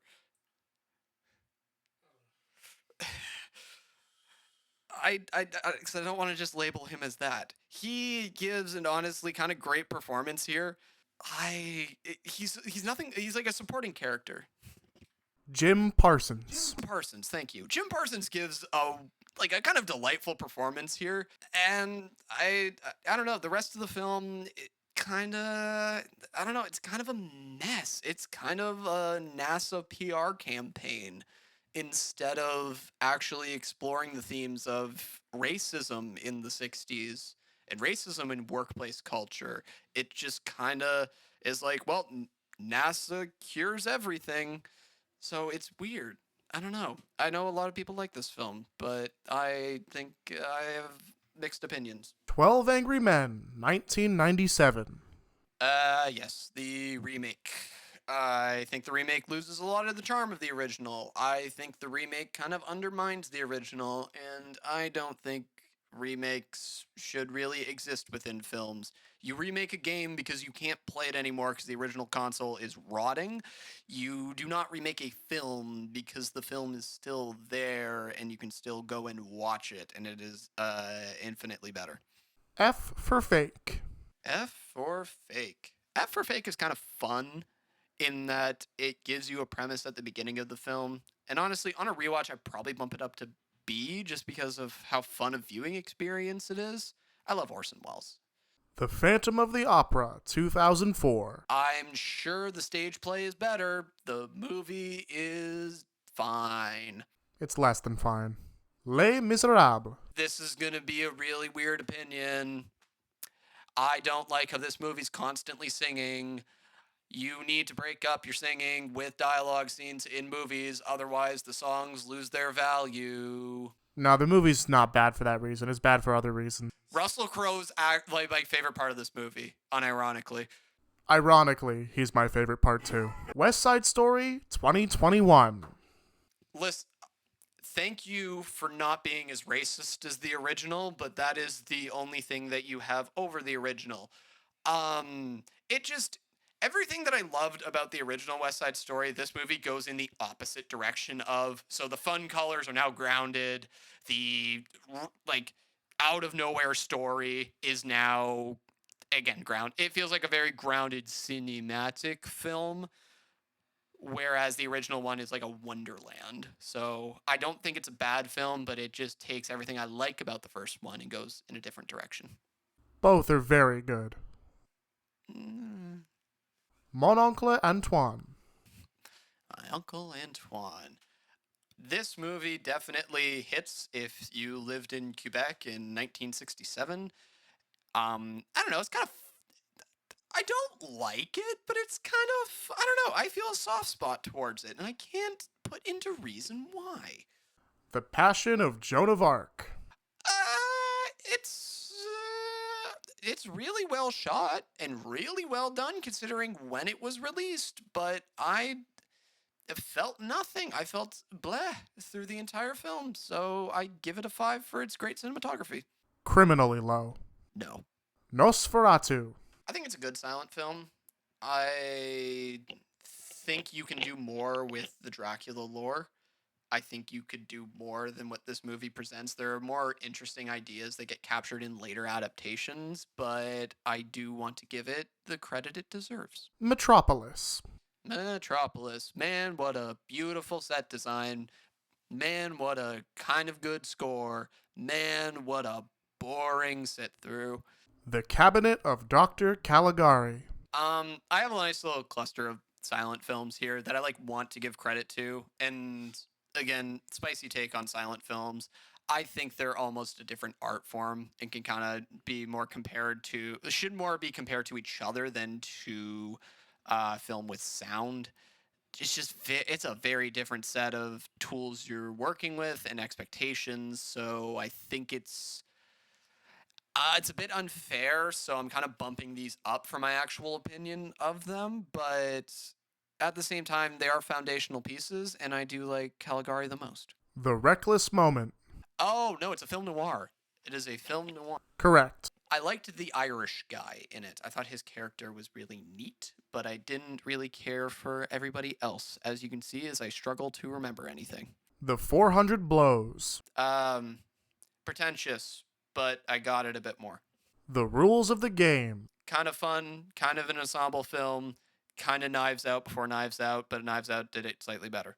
Pigs and Battleships. Fun idea, mid-execution, like The Swarm of Pigs. The Abyss. The Abyss. The Abyss is a funny film because I think if I rewatched it, it would go up because the entire film, I was trying to figure out what it was. And then by the end of the movie, I was supposed it's stupid and it's okay. And I'm like, oh, my bad. I was trying to take you seriously. If I had been on the same wavelength as you, this would have been a much more enjoyable experience. So that's on me. Sorry, James Cameron. Asteroid City. I don't know. I'm only on Wes Anderson's style. I think it can work really well, but I'm not so in love with it that his style is enough to elevate a film. I think this film is interesting in the filmography and in the story of Wes Anderson, but I can't help but just not give. I don't know. What am I supposed to like? What am I supposed to latch onto here? Rashomon. Rashomon. As I said, put Eros plus Massacre and put Sing a Song of Sex right before this in the ranking. Rashomon is a classic. The Rashomon effect is famous. The movie itself is fine. It's good, even, but I am not in love with it like everyone else is. Tokyo Story. I wanted Tokyo Story to punch me in the gut, and instead it lightly tapped me on the head. Why didn't you hit me, Tokyo Story? Babyface. Yeah, only 1 star lower than The Godfather. Shoot the Piano Player. The best French New Wave film that I have seen. It's, I don't know, it's got a kind of little fun energy to it. It's all right. Young Mr. Lincoln. Young Mr. Lincoln has a weird atmosphere to it, and I think on rewatch, I would give it a higher score. Watch this film and think of it as a horror movie, and I think you'll have a much better time watching it. The Wind. The Wind. The Wind is a good silent. I think it's the best silent film I have on my tier list, and it's a 5 out of 10, so that should show you what I think of silent films. The Wind is cool. I don't know. It creates a unique atmosphere with the titular wind. Atmospheric. You just hate silent cinema. It's okay. I kind of do. But, I respect it because, I wouldn't have a degree without it. Free Guy. Free Guy. He certainly was a guy who was free. Some of the comedy is awful in this film, and some of it is really funny. I liked all the cameos because me and my sister were crying laughing at who they gave a check to be in this film and who wasn't doing anything better that day. I don't know. It's fun. It's fun. The Wizard of Oz. And here we reach the last 5 out of 10 movie. I think the Wizard of Oz is my breaking point for 5 out of 10, and I think it is the most fine, okay, good example of a movie. Like, if you think of a movie, I think of Wizard of Oz. Like, it's good. It's classically structured. It's got some fun musical numbers. Don't look into the behind the scenes. Oh my god. Um, yeah, it is a fine film. The last 5 out of 10. So everything else from here is a 6. The Conjuring. I take it back. The Conjuring is also a 5 out of 10. Same thing I said with Wizard of Oz and a movie. Replace that with horror movie. The Conjuring is a horror movie. You can do a lot better horror movies and you can do a lot worse. It is fine. Detour. Detour. 6 out of 10. Kind of fun crime drama. Kind of fine film noir. It's got a really good framing device, but the main actor, I didn't care for his performance. Little Caesar. Little Kaiser. This is the dead opposite, where I love the main character. I love the main actor's performance in it. He does a great job, but the entire film doesn't really support him. Stagecoach. It's a fun movie. Shame about the racism. The Sting. I probably should give a little bit more for Stagecoach than just shame about the race. Like, it really... It just depicts indigenous people as this big, bad, omnipresent evil, and that's a really damn shame because the rest of the movie is really well structured and really well written. The Sting. Oh, no, that was my response for the Sting. I have nothing to say about the Sting. Young Frankenstein. Kind of a disappointing comedy. I really like Gene Wilder as an actor, and this is Mel Gibson, and it's supposed to be really good. It's Mel Brooks. Mel Brooks, my bad, not Gibson. Not Gibson. It's supposed to be Mel Brooks. It's supposed to be really good. I found it disappointing. Britney versus Spears. Again, documentary. I like the subject matter of this documentary more than the Bob Ross one. I think it's an interesting saga, but this would have made a far better YouTube video. Imitation of Life. Imitation of Life gets me at the end with that final scene and the final sort of whole charade that happens. It always gets me, but the film, I don't know if how we get to that point is necessarily the best. I don't know. It's 6 out of 10. It's good. I feel like I'm hating a little too much here. We're getting into the good movie, or movies I like now. So I'm trying to be a bit more positive, but it's still like a 6. So I feel like I have to justify why it's not a 7 or 8 when it's just a 6. I don't know, man. Sixes are just good. Yeah, 6s are good. I also there's a lot of 5s that I think are really good. You know, because sometimes a movie doesn't need to be more than a 5. Yeah, exactly. But I feel like I have to justify why this movie isn't a 7 or an 8. Earth. Earth is intense. Earth is an intense film, and I do want to check out the rest of Adipa Murtha's filmography. Crazy Rich Asians. Beautiful set design.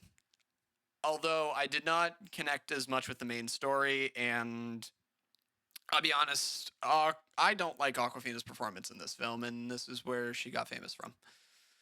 Or she was probably a respected actor already, but I think that's culturally where most people discovered Awkwafina. I've heard she's very good in The Farewell. Okay, fair. Tomb Raider.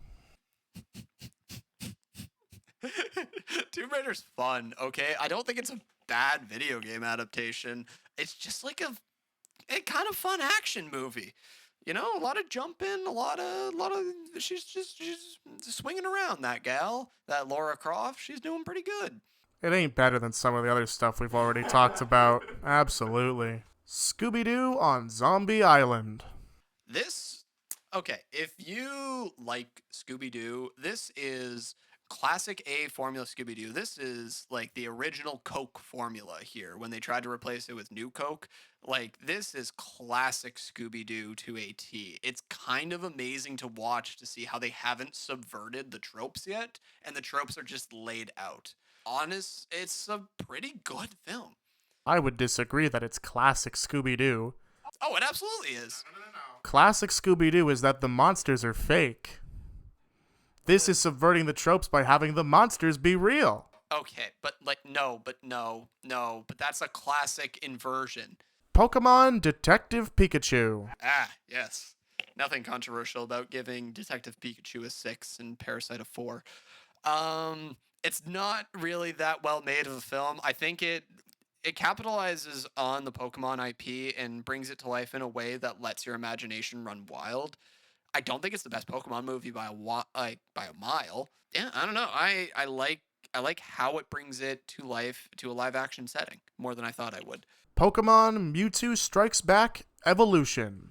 Yeah, this is the remake they did on Netflix. I think it butchers the art style, and it's kind of a damn shame that they remade it and did nothing more with it than just simply retelling. This should be lower. In my opinion, it is the worst Pokemon movie, and I've seen all of them. That's kind of crazy because it's still got a great backbone to it. It's still got a great genealogy. Let's remind ourselves of your 12 Angry Men 1997 argument in the realm of the cinematic remake. Why would I watch this with worse animation when I could go watch the perfectly fine one from 1997? Solo, a Star Wars story. Solo's fun. Like I think it's better than the first two prequel movies and miles better than Rise of Skywalker. It's kind of the corporate thing of why are you giving backstory where backstory isn't needed, but on its own, it's a fun adventure. It's a really good entry point for someone who doesn't know Star Wars. Yeah. It's just a fun heist movie. Jurassic World. It doesn't capture anywhere near the original charm of the first movie, but it's fun. It's got some dinosaur action in it. Avengers Endgame. See, when you said Ultron before, I think there are two worse Avengers movies than Ultron. I think Endgame is a fitting conclusion, but as a film, it is overlong, it is filled with things that do not need to be there, and it honestly doesn't get good till the final battle. Like, I don't know, it's a movie of moments, it's not a cohesive whole, and you've introduced time travel. It's hard to judge it as its own thing. It doesn't feel like a movie. It feels like the finale to a 10-year-long TV show. Exactly, but those are never the best movies, you know?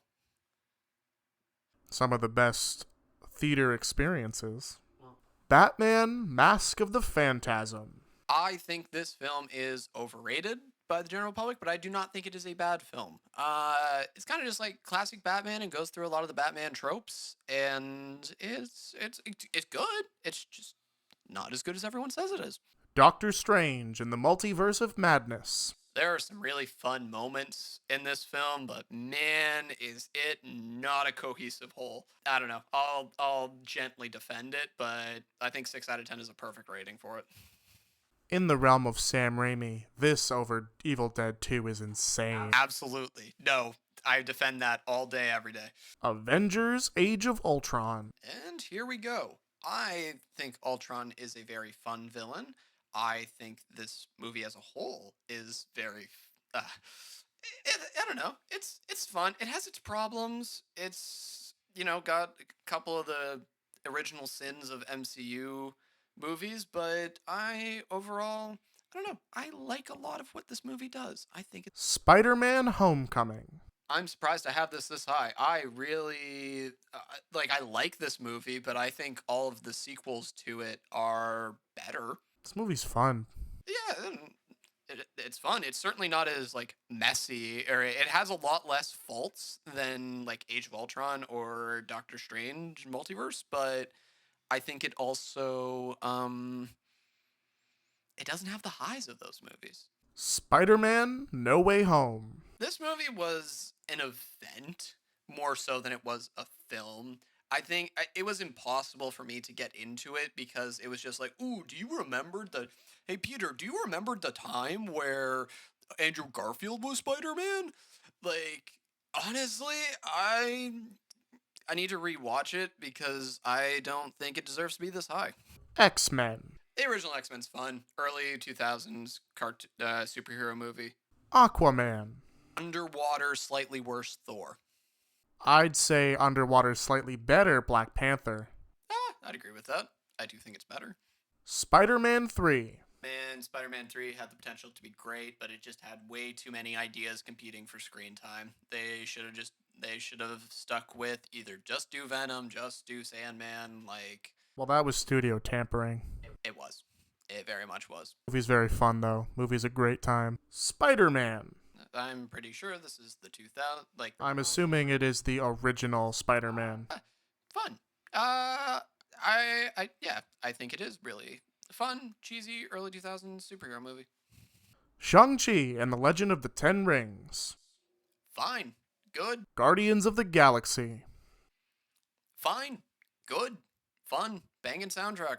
Rocky 5. Kind of a gem of early 2000s. Again, it's got such a grunge factor to it that I kind of respect it and like it. I don't know. Listen, everyone's got their formulas that they really like, and I'm a sucker for the Rocky movies. Rocky 5 is from 1990, and it's the worst one. It is the worst one. It's the worst one on the list.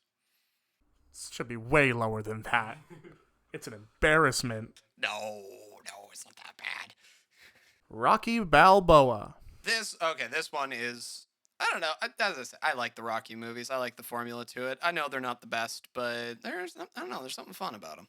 Like, all Rocky movies aren't the best? No, like, the bad sequels aren't the best. Like, Balboa 5 and I believe 3 is next. Maybe at some point. The Outsiders. Cool adaptation. 1984. Cool adaptation.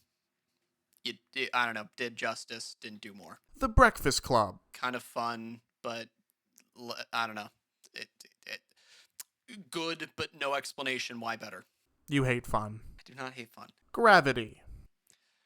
Wanted more story, wanted more George Clooney, cool visuals. Dracula Untold. It's fine. It's got some cool action in it. It's a cool little action movie.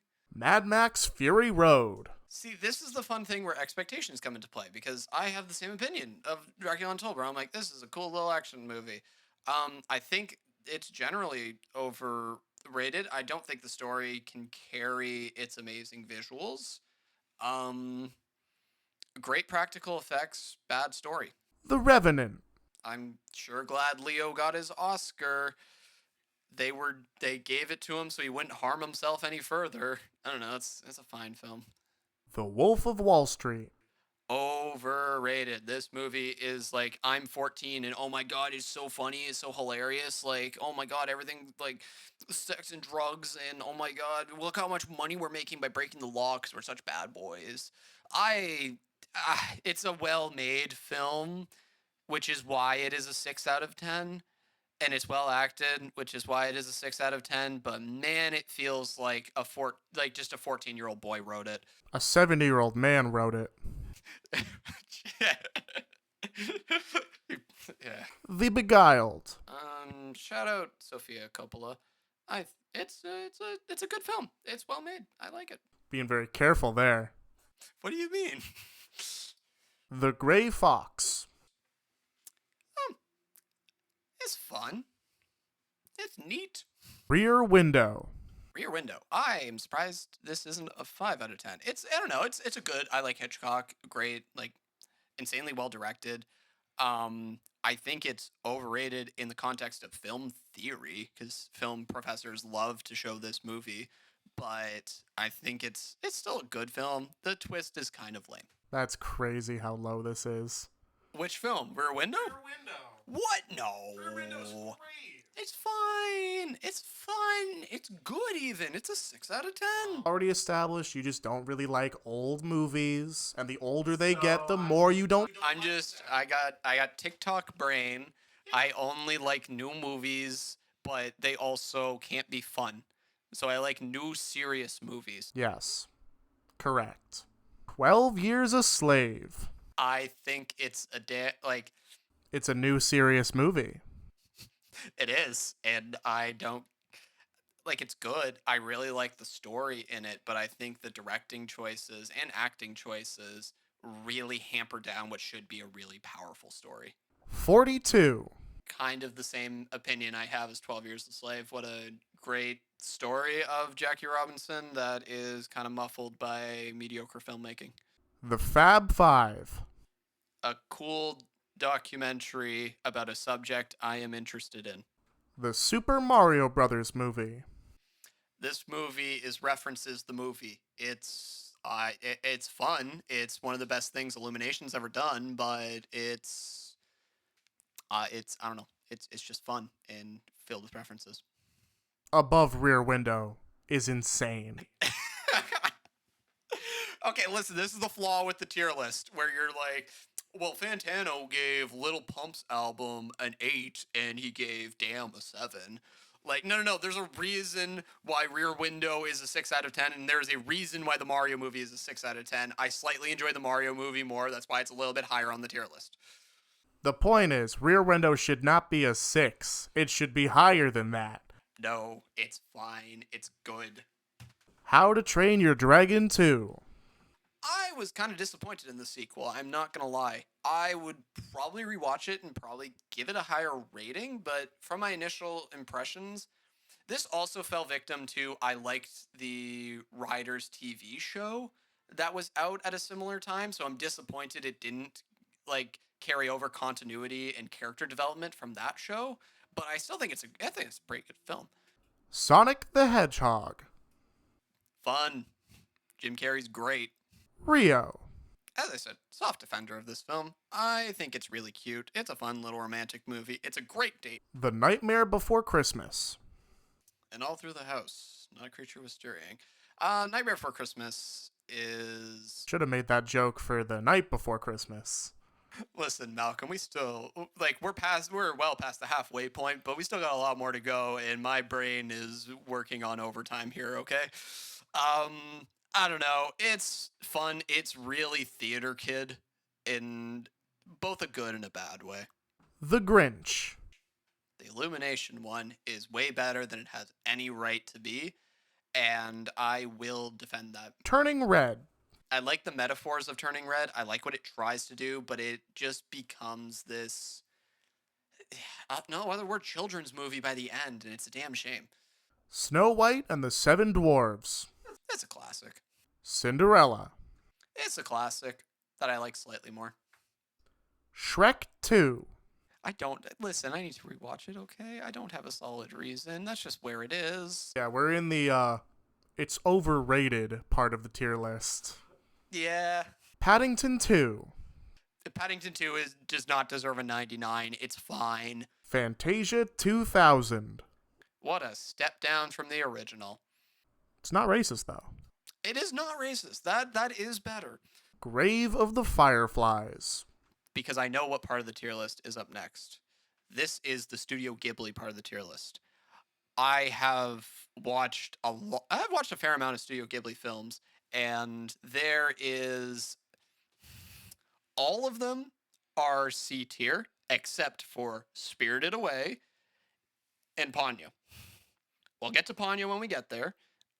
Did we already talk about Spirited Away? No. It should be in D tier. Well, you didn't write it down. That's interesting. It should be in D tier. I don't like Spirited Away. However, rest of Studio Ghibli, it's fine. It's not for me. I don't get it. It doesn't click for me in my head. So, listen, shout out to Princess Mononoke. Shout out to Grave of the Firefly. Shout out to... Malcolm, you have the list there. Read them off. Read off all the Ghibli that's up next. Howl's Moving Castle. My Neighbor Totoro. Castle in the Sky. Yeah, that's it for now. Yep, all of the 6 Studio Ghibli films. I think they're all fine. I don't get it. Not for me. Didn't click with me in my head. We'll get to the exception when we get there. Aside from Grave of the Fireflies, this is yet another instance of Paul hates fantasy. Yeah, you're not wrong. Oklahoma. Oklahoma's kind of... It's got a weird vibe to it, and I kind of like it. It's like the song with the noose and the guy dancing on top of the train. It's got some really fun moments. Singing in the Rain. Singing in the rain. Singing in the rain, again, I don't know, upbeat, fun. It's a fun movie. We can have fun movies. I like fun sometimes. It just has to be well made. It is. That's why it's a 6. It should be way higher than that. It's Singing in the Rain. Also, I'm going to break continuity. Oh. Just make a visual joke of it. All right, what's next? Yeah, like a worse musical. Like it's a good musical, but a worse one than Singing in the Rain. Dreamgirls. I don't know. I like Dreamgirls. It's fun. It's got some great characters in it. I like the actors. Jamie Foxx gives a great performance. Um, it was too fast paced for me. I thought it didn't give itself time to breathe. It was just like next thing, next thing, next thing, next thing. I'd say it would be about the same level as like they're one tier. Like if they're two things are next to each other on the tier list, my opinion is interchangeable about it. So sure, I don't think it's that much worse. The Greatest Showman. Yeah, Showman's got some really fun songs. I love Zac Efron in that movie and other leading man in that movie. Hugh Jackman. Hugh Jackman. Both of them are great in that film. Yeah, bop and score. Kind of didn't like the liar reveal plot, but that's okay. Cabaret. Cabaret. Again, I don't know. Really fun. Like the visuals of it. Like the metaphor. Shout out to that presentation. All That Jazz. And all that jazz. Same thing. I don't know. Musicals can be fun. All That Jazz is not that fun of a movie. This, Cabaret, and Singing in the Rain should be way higher. They're not Greatest Showman level. I don't know. We'll get to the other musicals and why I think they deserve to be a tier higher. Paul hates old movies. Moving on. Rhymes for Young Ghouls. Rhymes for Young Ghouls has a lot of cool ideas in it, but I think it's ultimately let down by the presentation of its story. I wanted more indigenous sci-fi. I've seen it. It's not that much of a... What? Like you know how there's like the drawings and all that. Like the girl draws stuff to like she's like an artist, and those designs, like that aspect of the film, I wanted way more of that because that's the most interesting part of the film. I love her art, and I love how she takes these indigenous stories and like transforms them with like metal and things like. Okay, it's been a hot minute since I've seen it. I don't remember any sci-fi aspects of it, but could just be my memory failing me. Maybe I'm wrong. Genres are weird. The Killer. I'm assuming this is the John Woo film. Yes, it is. It is the John Woo action film, and I don't know. It's fun. It's ridiculous. It's over the top. It's campy. It's fun. The Three Musketeers. It's over the top. It's ridiculous. It's even more campy. Lethal Weapon. This is your dad's favorite movie. It's not mine. I don't know. It's like a classic, but I didn't get a ton out of it, but I still liked it. Speed. Keanu Reeves drives a bus, and he must go fast, otherwise the bus will explode and kill everybody. Johnny Mnemonic. Yeah. Johnny Mnemonic, I think it's a mess of like, it's a mess, but it's a fun mess. Like, I don't know if this is going to show up on the tier list, but I have the black and white re-release at a 7, where the original is a 6. Because I think it again, it has tonal issues, but I think what separates it from like the 5s and 4s that have tonal issues is it's really fun to siphon through, and it's really fun to it's fun to see the directions that the film could have gone as well. Like, I think the product we got was both fascinating and ridiculously campy. Berserk, The Golden Age Arc 1, The Egg and the King. Yeah, this is the Netflix adaptation of the Berserk manga. I think the first one is the weakest of the trilogy, where it still was trying to find its footing with the art style and the pacing and everything like that. So I think, well, good. I don't think best. Now we're heading into the next round of kaiju movie. Gamera 2, Attack of Legion. This is from the Rebirth trilogy. I was very disappointed in it because the Gamera sequel, the reboot trilogy, is genuinely amazing. And this is easily the weakest film out of all of them. So I think if it was just like a standalone Gamera film, I think it would have fared better. But because it has to be compared to the other ones, it's disappointing. Gamera vs. Gyaos. Gamera vs. Gyaos is a really good classic kaiju film. Like, it's kind of impressive what it can actually do, especially with how little the budget was. King Kong. Is this the original? This is the original. I don't think you've seen the Peter Jackson one. I have, but not enough to give you an opinion on it. The original King Kong doesn't hold up the greatest, isn't a great film, but it is impressive, and you give it the historical marks of like, wow, you did this so early with so few resources. It's impressive how you managed to make your things feel big without. Godzilla, 1998. Is this the American one? Oh, okay. No. This is Japanese Godzilla, 1998. Yeah. Oh wait, no. This is the American one. This is the 98 Zilla movie. Is not as bad as everyone says it is. I have a deep opinion about this movie. This movie, everyone says, "Oh my god, it butchers Godzilla. Oh my god, it's so disrespectful to the original." Go watch those original films. This one is absolutely fine. Like, it's not great, but I think in what it does it pretty well. And everyone compares it to the original Godzilla instead of comparing it to the Showa era or the Heisei era. And if you compare it to those films, it actually fares pretty well by itself. Of course, compared to the original Godzilla, it's not good, but Godzilla was already not good by this point. It is, I don't know, I will defend this film as a decent 6 out of 10. That's a lot of fish. That is a lot of fish. Godzilla versus Kong. This is the new one. Great action, horrible human characters. Like, kaiju films never really have great human characters. I'll agree with that stereotype, and this one is especially bad. Shame, 'cause great action. Godzilla versus Destroyer. This is Destroyer.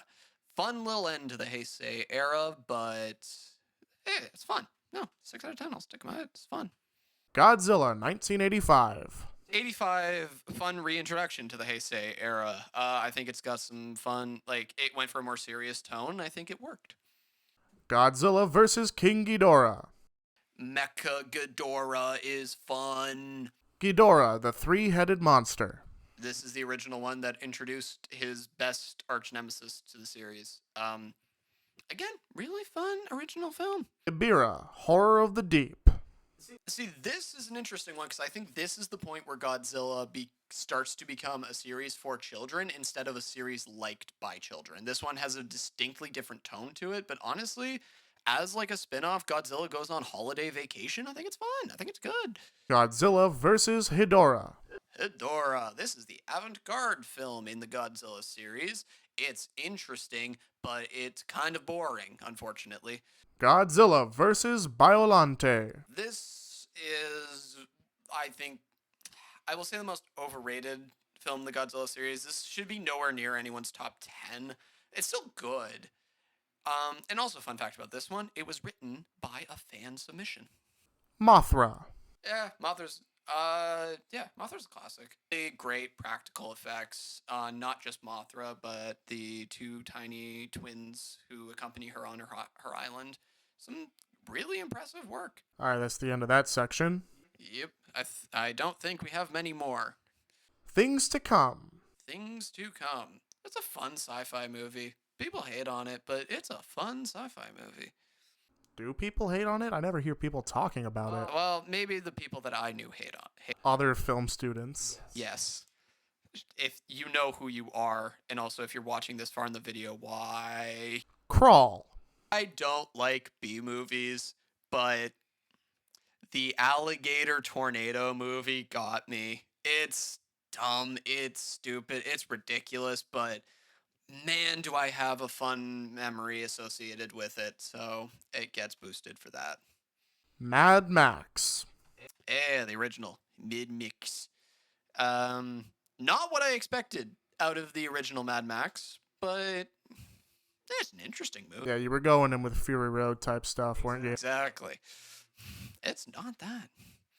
Yella. Oh, Yella is the German, contemporary German film. Yella's fun.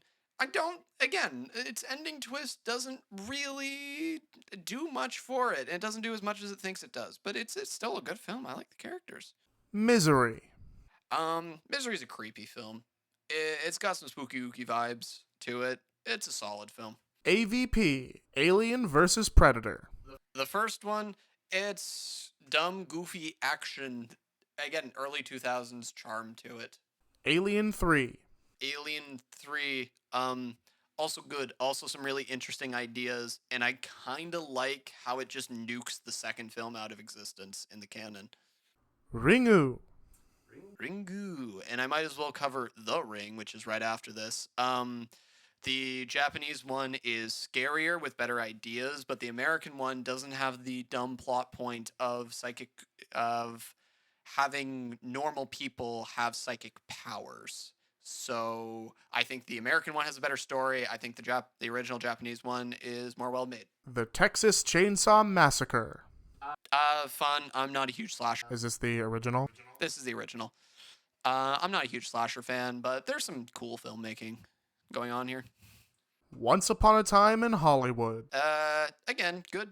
Like, very well made, very well acted. But overall, I don't know. Good film. Pulp Fiction. I don't know. It's considered a classic. I think it's a really weird film that has a lot of moving parts that don't quite align together. And I also think its central gimmick of having it, like, films can be non-linear and be really good, but this one doesn't feel non-linear for a purpose. It feels like a completed book that you took all the chapters out, shuffled in a random order, and then got rid of, like, the 2nd, 4th, and 14th chapter. Dungeons and Dragons, Honor Among Thieves. I don't know. Chris Pratt's fun. I'm not a huge D&D person myself, so a lot of the more fan service elements of this film didn't resonate with me, but I don't know, it's a good time. I like this movie, but this being one of your higher fantasy films is crazy. Chris Pratt's fun. It's Chris Pine. No, it's Chris Pine. It's Chris Pine. I knew it was Chris Pine, not Chris Pratt, not Garfield. My apologies. Jumanji. Yeah, Robin Williams. Childhood classic. And I have rewatched it recently, so not only do I have good memories associated with it, it's also just a really fun film with a cool idea. Avatar. Avatar is should not be the highest grossing film of all time. It is a fine movie. It is better version of Pocahontas. Taxi Driver. Taxi driver. He certainly did drive a taxi. This Joker is better. C tier, to remind Yes. you. C tier. 6 out of 10. Taxi driver. Crouching Tiger, Hidden Dragon. I don't know. I was kind of disappointed by this film. I think it still has some great action in it and some amazing performances, but I expected more, given its reputation. It Happened One Night. This is the 1930s Clark Gable screwball comedy. Yes, the screwball comedy. There's some great chemistry between the main two, the actor and the actress. I think it's a fun film that's kind of let down by its third act. Sunset Boulevard. Why did the main character cuck his best friend? If that wasn't in the film, this would be like a 7 or an 8, but I can't get over that. Last Night in Soho. I wanted to like this movie. I love Edgar Wright as a director, but it was just kind of messy and just ultimately kind of forgettable, which is the deadliest sin. Knives Out. Knives Out revealed too much information to the audience at first, and I wish it had kept its cards closer to its chest. Killer Bean Forever. Yes, I think Killer Bean is better than insert movie below it here. Killer Bean is fun. It is a dumb action movie that knows it's dumb, knows it's ridiculous, and the pacing of it is genuinely astounding. It's still Killer Bean, so it's no greater than a 6, but it's amazing that this movie can be a 6. Ambulance. Ambulance, Michael Bay. Really good camera work. Rocky 2. Rocky 2. This is where the formula gets established for the Rocky series, and I don't think it's the best iteration of that formula. Rocky 3. This is also not the best iteration of that formula, but I like Mr. T more than Apollo. Sando to Samantha. Oh, Sando to Samantha. Sando to Samantha is a new queer cinema film. Honestly, it's got a It's got a really great heart to it, and it's got like a really amateurish vibe, which sounds like like an insult, but it's really not. It's really charming. The Counterfeiters.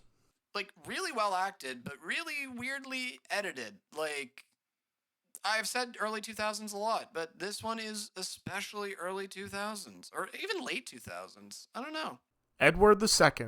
Fun, campy movie that I don't think capitalizes as much as it should. On the Beach. On the Beach is a really melancholic, really depressing film, but also doesn't take full advantage. Brick. The best student film you'll ever watch. Whiplash. I really wanted to like Whiplash more, but I really don't like Miles Teller in this film, and the editing, while on a technical level amazing, I just don't. For some reason, it's just like it's like a semitone off. It's just something's not quite hitting as it should. I know people love this movie. It just didn't align for me. Five Nights at Freddy's. As a movie, this is a 2 out of 10. As a fan of the series, this movie is an 8 or 9 out of 10. I'll split the difference and say a 6. The Cat from Outer Space. It's cute, it's charming, and movies are allowed to be cute, charming, and simple. Aquamarine. Aquamarine is way better than it has any right to be. This movie should be a 2 or a 3, but instead it's just well made, and I kind of am annoyed at it for it. Mean Girls. Mean Girls is not for me. It is well made. It's just not for me. I apologize.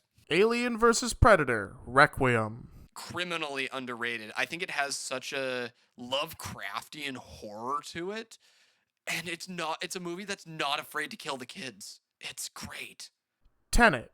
Cool visual idea wasted on such a messy plot. Glass Onion, a Knives Out mystery. Yes, the second Knives Out movie is better than the first. No, the movies aren't anything special. Glass Onion is stupid. It knows it's stupid, but it is still ultimately stupid. And you were stupid if you went into the Knives Out sequel expecting a Knives Out sequel.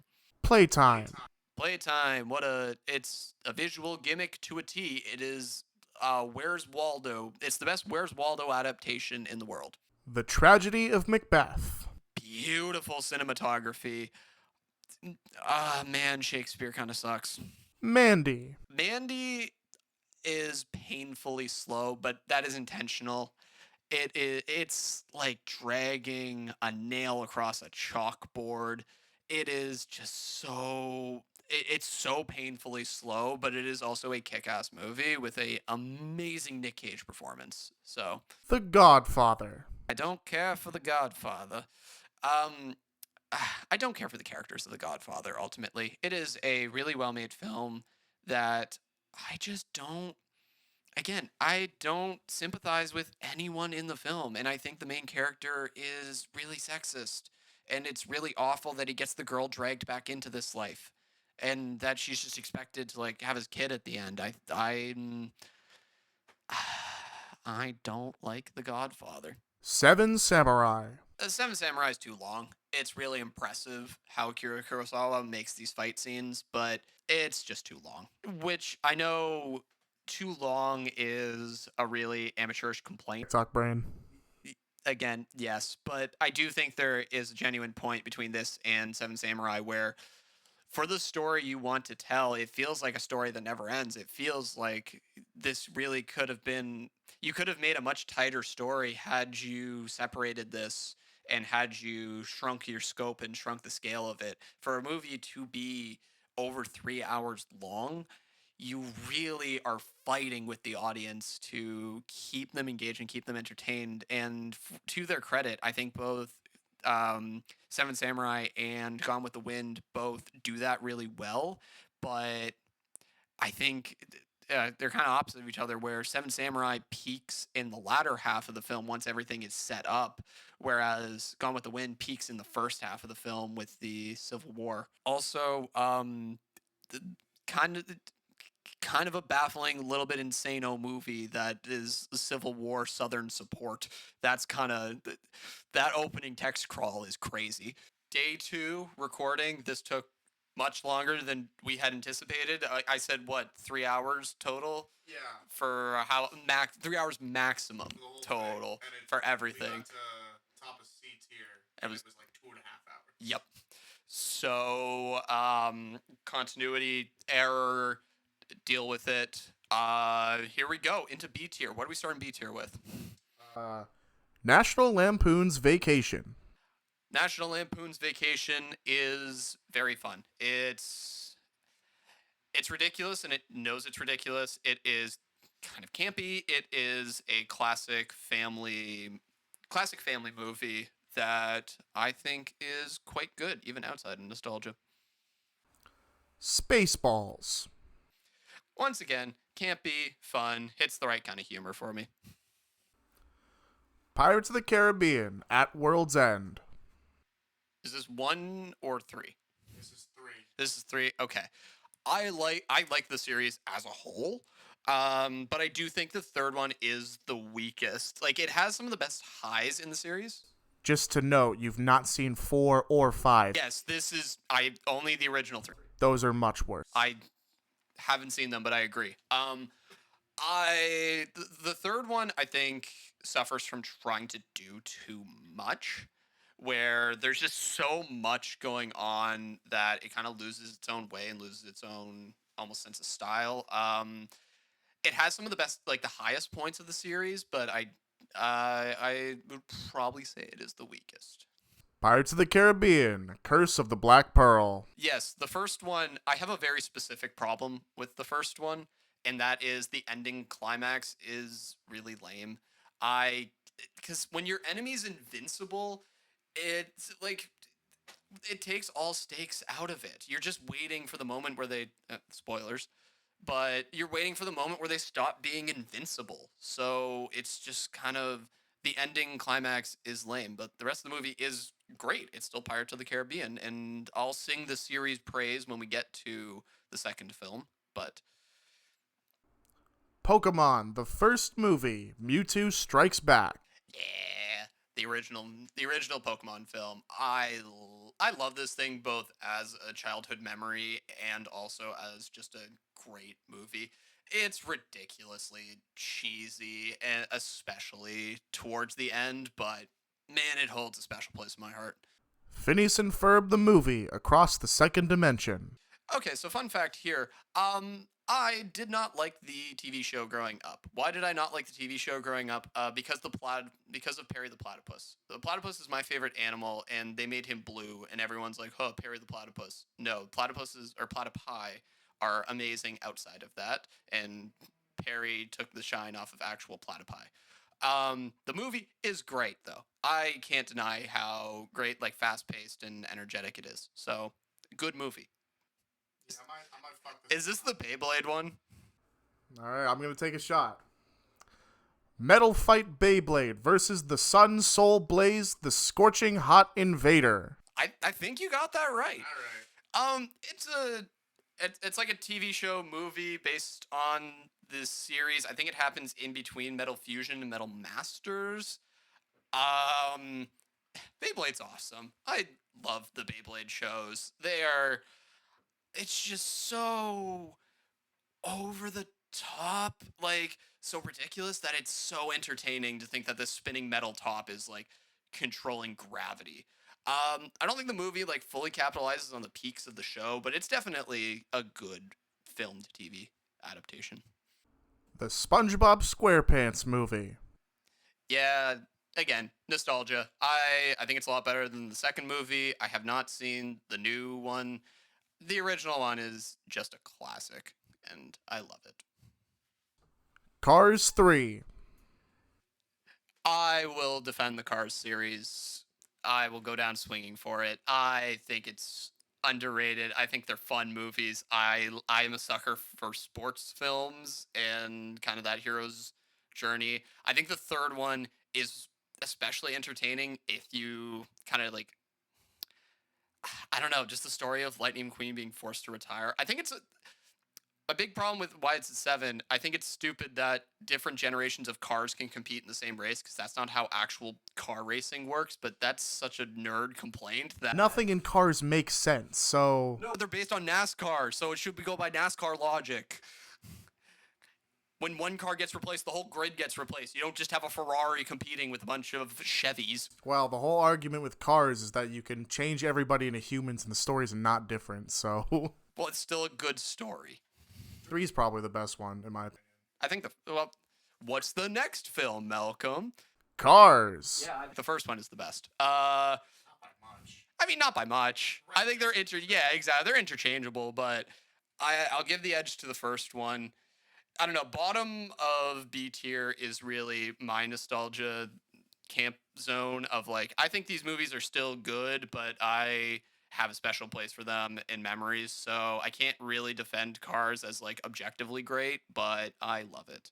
So I will defend its placement on this list. It's hard to defend something that stars a known groomer, Lightning McQueen. I thought you were going to say Owen Wilson. Wilson. Up. Oh, it's the controversial one. Up's a good movie. Up deserves its 7 out of 10, but I do think everyone overrates it, especially. I don't know. This is another one. Give me a rewatch on it. I wasn't huge on it as a kid. I rewatched it like 3 or 4 years ago, and I still like didn't get into it. But maybe as I get older, it will climb the tier list. Yeah, no, I saw it fairly recently. The first moment's very good, but like everyone knows about it, so it kind of lessens the impact a little bit. But the second emotional moment later in the movie is incredible. Fantastic Mr. Fox. I want to give credit to the styling of this film. I had this in C tier for a good bit, but honestly, I do have to give credit where it's due. The stop motion animation and the style of the film is fantastic, so that alone should give it the 7 out of 10, even if I'm not. It's not that I'm not the biggest fan of the story, it's just the story doesn't grip me as much as it grips a lot of other people. The Little Mermaid. I'm assuming this is the animated one. Yes, this is the animated one. I have not seen the live action one. Yeah, Little Mermaid's great. Like, I don't know. It's fun. It's got ocean vibes. Crab's funny. Fantasia. Fantasia is a bit more on the pretentious side, but I love it for that. I love it being the statement piece that it was. How it tries to take itself so seriously is something really special and something you really didn't get, especially when it was made. Cane Toads, An Unnatural History. Ah, yes. A documentary about the invasion of cane toads into Australia. It was on Criterion. I liked it. I don't know. I'm a sucker for nature documentary. Like, nature documentaries are my exception to the documentaries rule, just because I like animals. Die Hard. Die Hard is the quintessential dad 80s action film. So if you really like 80s action films, you already love Die Hard. But if you're like, if you just like them, then I don't think this movie like elevates it, but it's still a great 80s action movie. Austin Powers, International Man of Mystery. Yeah, this is the first one. That's fun. Classic, goofy, sci-fi spoof that works because of its acting performances and its overall style. Fantastic Voyage. I'm struggling to say anything other than fun, but it's like campy 50s, 60s fun. Like, I don't know. It's also funny to have not grown up with this movie and watch it and be like, oh, this is what every single children's show was parodying. Tron. Tron is interesting to watch. The visual effects of Tron and how they combine really early computer graphics with the absurd practical effects is like a bit inspiring to watch today. Solaris. It It's really grounded. I describe it as like a chin strokey movie where you're like, yes, I get these deep themes. I get this slow pace and this slow build up. It's a good hard sci-fi. So it's pretentious, is what you're saying. No. But it doesn't present itself as such. It presents itself as serious, and it works. Ordette. Ordette is a film that you wouldn't think would work, but does. It's a really, again, it's another chin strokey film where it's a really interesting commentary on religion and like why people choose to believe in different belief systems. It is a fascinating watch that I do recommend you check out. The Evil Dead.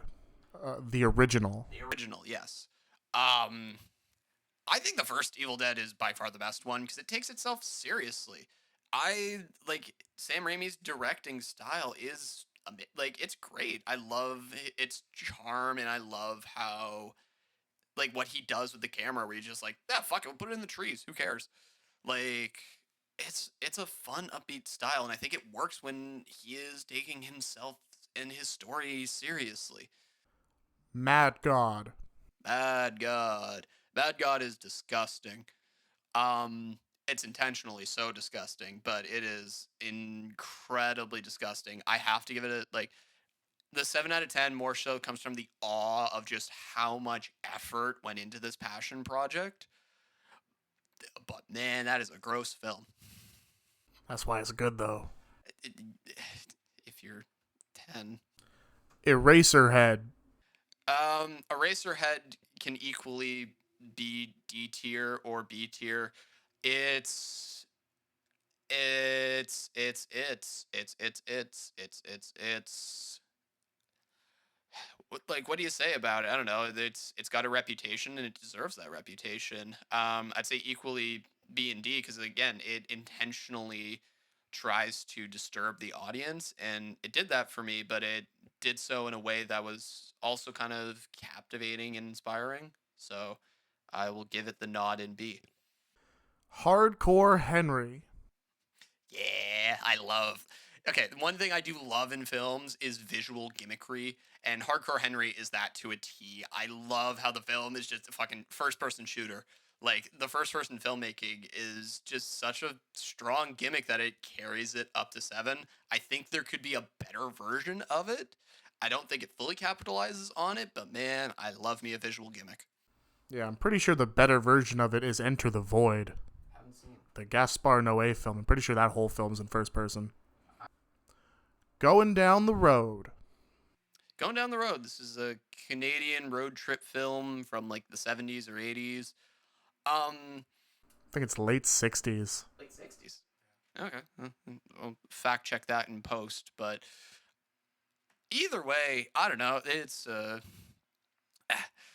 there's this funny thing about being Canadian in that there's this universal anti-Toronto sentiment that everyone in Canada kind of hates Toronto, and this film kind of perfectly captures that and captures that energy. So I like it for that. 1970. 7. So I was right, Yeah. But it was very close. but I was right. And Either you when it's just corrected eight- me in my show, Malcolm. Buddies. Buddies. I don't know. Buddies is good. I liked Buddies. It has a very strong opening and very strong closing, and it contextualizes the film quite well. I liked it. The Making of Monsters. Making of Monsters. Not my favorite John Grayson film, but it still carries his signature style, which is just amazing. Oh my god. Ridiculous, over the top. Love. The King of Comedy. Well, I'll we'll get to the controversial thing later, but just do note I like King of Comedy more than Taxi Driver, but we'll see. I don't know. It's kind of fun to think of in terms of parasocial relationships in like 70s where it is, but a movie does this concept better. Breakfast at Tiffany's. Um Another one of those films where it's like, man, this is a good film. Shame about the racism. Like, if that one character was not in the film, I think the film would probably be like an 8, bordering on a 9, because the character work is so strong. Like, I just want to root for her. Who's the actress who plays? It's Audrey Hepburn. Yeah, Audrey Hepburn. She wonderful performance in this film. Like, she just make you want to root for her, and I like that. Head On. Head On.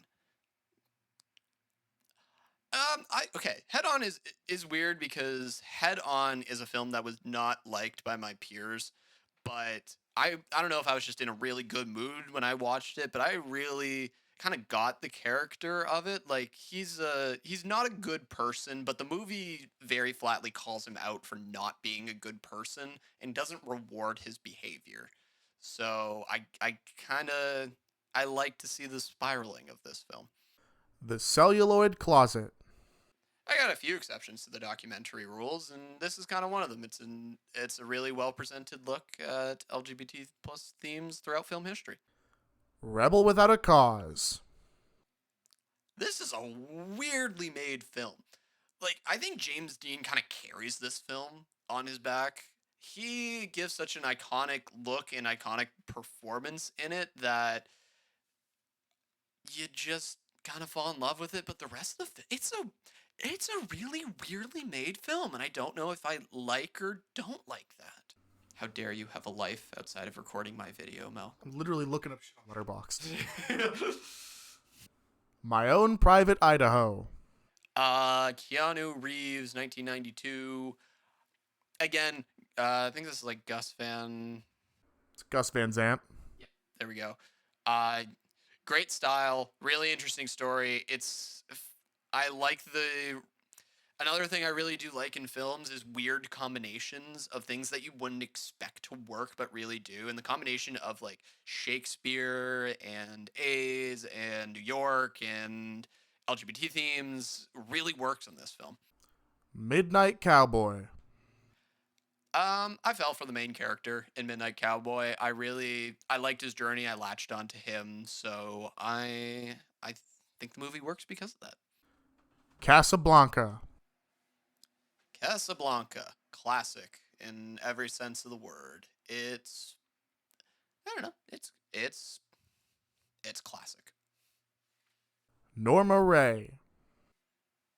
I'll be honest, I don't know why I like Norma Ray so much. I don't know if it's like the chaotic nature of its directing, if it's because I've worked in a factory, so I can relate to a lot of what Norma goes through. But Norma Ray is a bit of a fascinating film, and honestly, I might be underrating it. Tampopo. Tampopo. I get a bit of a weird film, but I like how weird it is. It's honestly a bit of a. Here's the thing. I like the core of Tampopo. I like the main story involving the ramen shop, but the vignette storytelling outside of that while it does give the film a unique sense of identity, really kind of separates itself from it. Really kind of weighs the overall pack. Sakuran. Sakuran. Again, kind of visual gimmickry. I really like the cinematography of this film and the colors and how it's shot. It's really nice for that. M. M might be one of the biggest risers on my tier list because when I initially watched it, I give it like a 4 out of 10. I really didn't care for it, but the more and more I've watched it, it's just a classic. Fritz Lang directing great. The main actor in this, great job portraying his character. The sense of drama, the sense of tension that comes from it, it's great.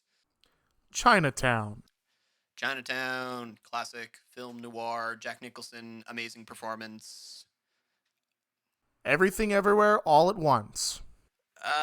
Yes. I'm sticking with the positivity. I'm not going to justify why it isn't a 10. It's a 7 because of the characters within it. It's a 7 because the dynamic between the daughter and the mother, and especially it's a great dynamic that is especially exemplified in later scenes in the film. If you know the one scene I am talking about, which really just it's a beautiful little piece of storytelling. 8 Mile. I forget how randomly ordered the tier list is, where we go from. I mean, technically, we're going from Oscar-winning film to Oscar-winning film. Um, 8 Mile's got a style to it. It's grungy. I'm surprised it happened, and it's got a banger score. Mission Impossible Fallout. I really liked this movie when I saw it over it was like over 7 years ago that this thing came out. I haven't seen any of the other Mission Impossible movies, and honestly, give me a rewatch on it. I remember really liking it, but I can't give you more. They're all good. Mission Impossible is a great action franchise. I'm sure it is. I have not. I can't confirm. Top Gun Maverick. Ooh, Top Gun. Why I love Top Gun, the cinematography. Why I don't like this movie as much, Miles Teller. And also, I don't know, the Legacy sequel thing works more so than a lot of other films, but it still has a few sins of like trying to remind you of the past and trying to remind you of a film that once was. It's an amazing action film. Great. Tom Cruise is great in it, but those few things hold it back. Top Gun. Now, the original one, I think it's got better vibes, and I can't really describe it more than that. It is better vibes than the first one. It's got a better sense of style, but I think what holds Top Gun back is the fact that I can't connect to the diegetic characters as much. Like, both Val Kilmer and Tom Cruise give great performances, but I feel I can't connect with the characters that they represent. Val Kilmer. Val Kilmer. My apologies. Independence Day. Dumb disaster movie that's fun to watch. King of New York. Gritty crime drama that is engaging to watch. I don't know, a good round of performances all around. Inglourious Bastards. Glorious Bastards. Not one of my favorite Tarantinos, but not the best Tarantino. Once again, great performances, great sense of style, but it's over the top nature. Well, it works for like 90% of it. I think 10% of it goes too far, and that's the three that's missing. Gamera, Guardian of the Universe. Gamera, Guardian of the Universe. This is the reboot one, right? I think it's the first one of the trilogy. Yes. Okay. A lot better than what came before. Reboot trilogy is amazing, and I'm surprised at how good. Like, I was surprised at how good it was, even given its reputation. So I think it earns that. However, we'll get to what makes the Gamera reboot trilogy amazing once we get to the final installment. Love and Monsters. Nomination for one of the biggest fallers on the list. I initially gave it a 9 out of 10, but it has not had the staying power. It kind of just hasn't stuck with me. I think it's got a really good core premise, but I don't know if it doesn't fully capitalize on it, or I don't know quite what it needed to stick in my head more, but it fell a bit. It's the Gareth Edwards effect, man. He's the British Zack Snyder. Very much style over substance.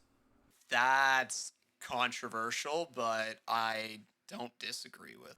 The Day After Trinity. Cool. Yeah, this is a documentary about Oppenheimer, the person. An interesting watch after the film adaptation, but I don't know. It's good. It's good. Chimes at Midnight. As I said, I love Orson Welles as a director, and I think what makes this such a great adaptation is it doesn't give a about. I think that's the first swear of the video. Maybe it doesn't give a crap about its source material, and it gets at what makes the story great without needing to faff about with does character X still say line X? Like, it gets at what made the story great, and it just takes from what it needs to in order to work. 5 easy pieces. Yes. Anyway, Five Easy Pieces. Five Easy Pieces, Jack Nicholson film, 70s.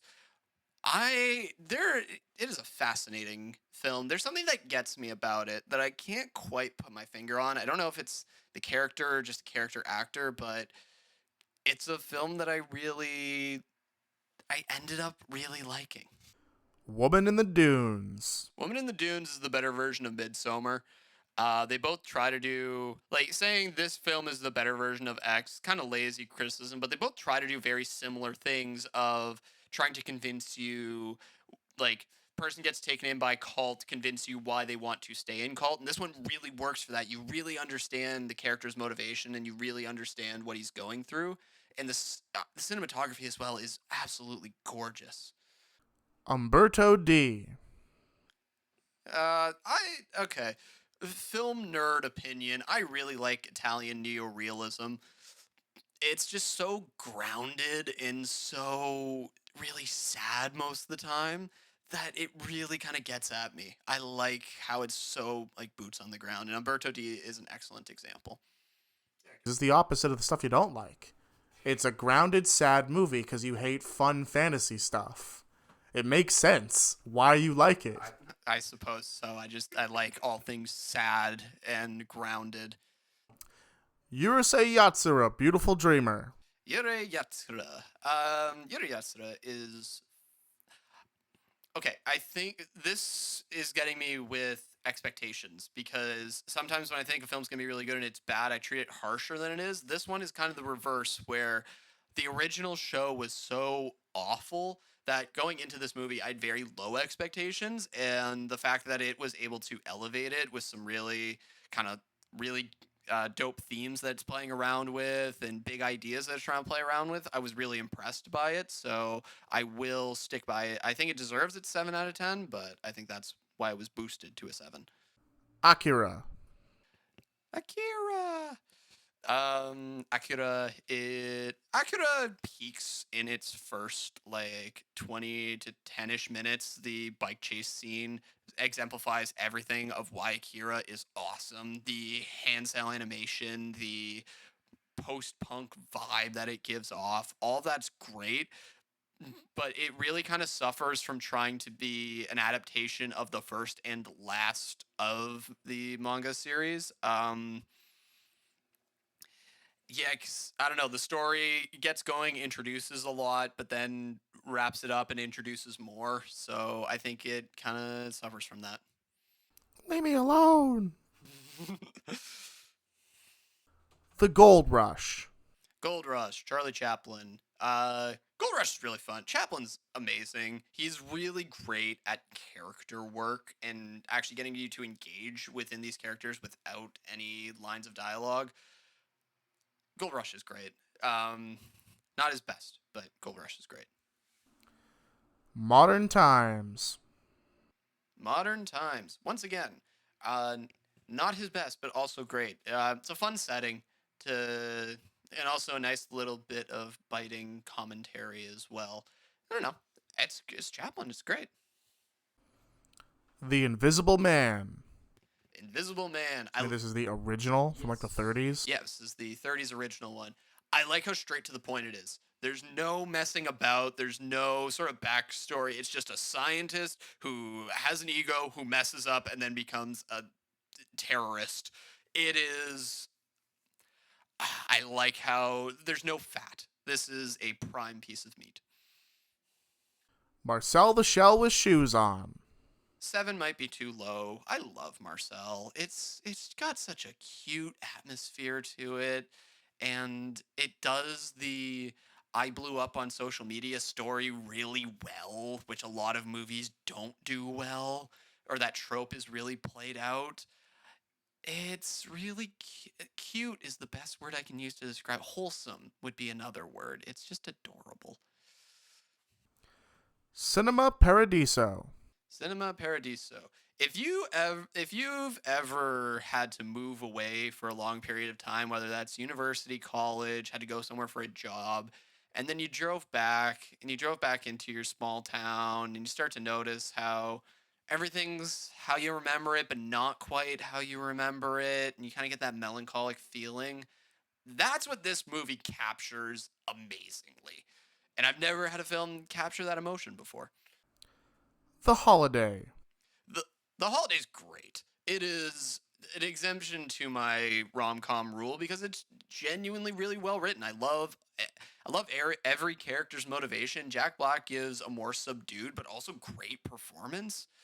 All the other actor and actresses do an amazing job themselves. The holiday's great. The Notebook. The Notebook is a great romance movie that made me cry. However, the way the two characters get together is creepy. That's what holds it back. The Fault in Our Stars. I remember we talked about last time we recorded this of how a movie that was Lightyear. That you said that Lightyear shot itself in the foot on announcing that this is the movie that Andy was inspired by. The Fault in Our Stars, wild comparison, does a very similar thing in its first line where it's like, this isn't your average movie. There's not going to be any fluff. There's no glitter in this movie. This is a serious retelling. And then it's a lot of fluff. So I think it's got a really great heart to it. It made me bawl my eyes out when I watched it. But that intro line just slamming, just putting it down on the table, like, look at how, like, no faff in this movie. It is a ton. You are nothing but faff. So just don't lie to me in the first opening minute. Chicago. Chicago. A riser on the list. Chicago's style is great. It's the pinnacle of like really fun musical, and I think it's smart with how it handles its diegetic elements of the integrating music within it. So I mean, personal story, I did a paper on Chicago and it made me appreciate the film a lot more. Maybe you should do a paper on Parasite. No. A Star is Born, 1954. Star is Born, 54. A great Judy Garland performance. A great overall story and classical structure. I enjoyed it. The Sound of Music. Sound of Music, I like the first 2/3 a lot more than I like its final half. This honestly comes down to me not knowing anything about the Sound of Music before I went in. 'Cause I didn't realize that it was like a World War II Nazi era film. Like that's not to say it's like Nazi propaganda. It just deals with those themes. So the last third of this movie becomes like a war film, and I wasn't expecting that. And I think it works a lot better when it's a musical romantic comedy with that element looming in the background. It's like Cabaret. Yeah, but I think the first 2/3 work better than Cabaret because I think it's more grounded within its like I like the characters of it more than Cabaret. Catch Me If You Can. Leo DiCaprio film. I remember watching this with. It's a very long film. I watched it with my parents. It's over 2 hours. Okay, well, I was watching it with my parents, and at the end of it, I just turned to them and I said, "I really like that," and they were like, "What? You didn't say anything during the entire movie. You really like that?" I'm like, "Yeah, no, it was really good." So one of the first films I kind of really connected with. Give me a rewatch; it'll probably go higher. Oh, it's great. The Confessional. Le Confessionnal. Um, okay, I'm weird with film titles where like if it's on the poster, then I know it because I have to work with the tier list so much more so than what Letterbox has it as. Interesting filmmaking. Quebec has a lot of like Quebec cinema is fascinating, and this film is a great example of it. The Great Gatsby. The Great Gatsby.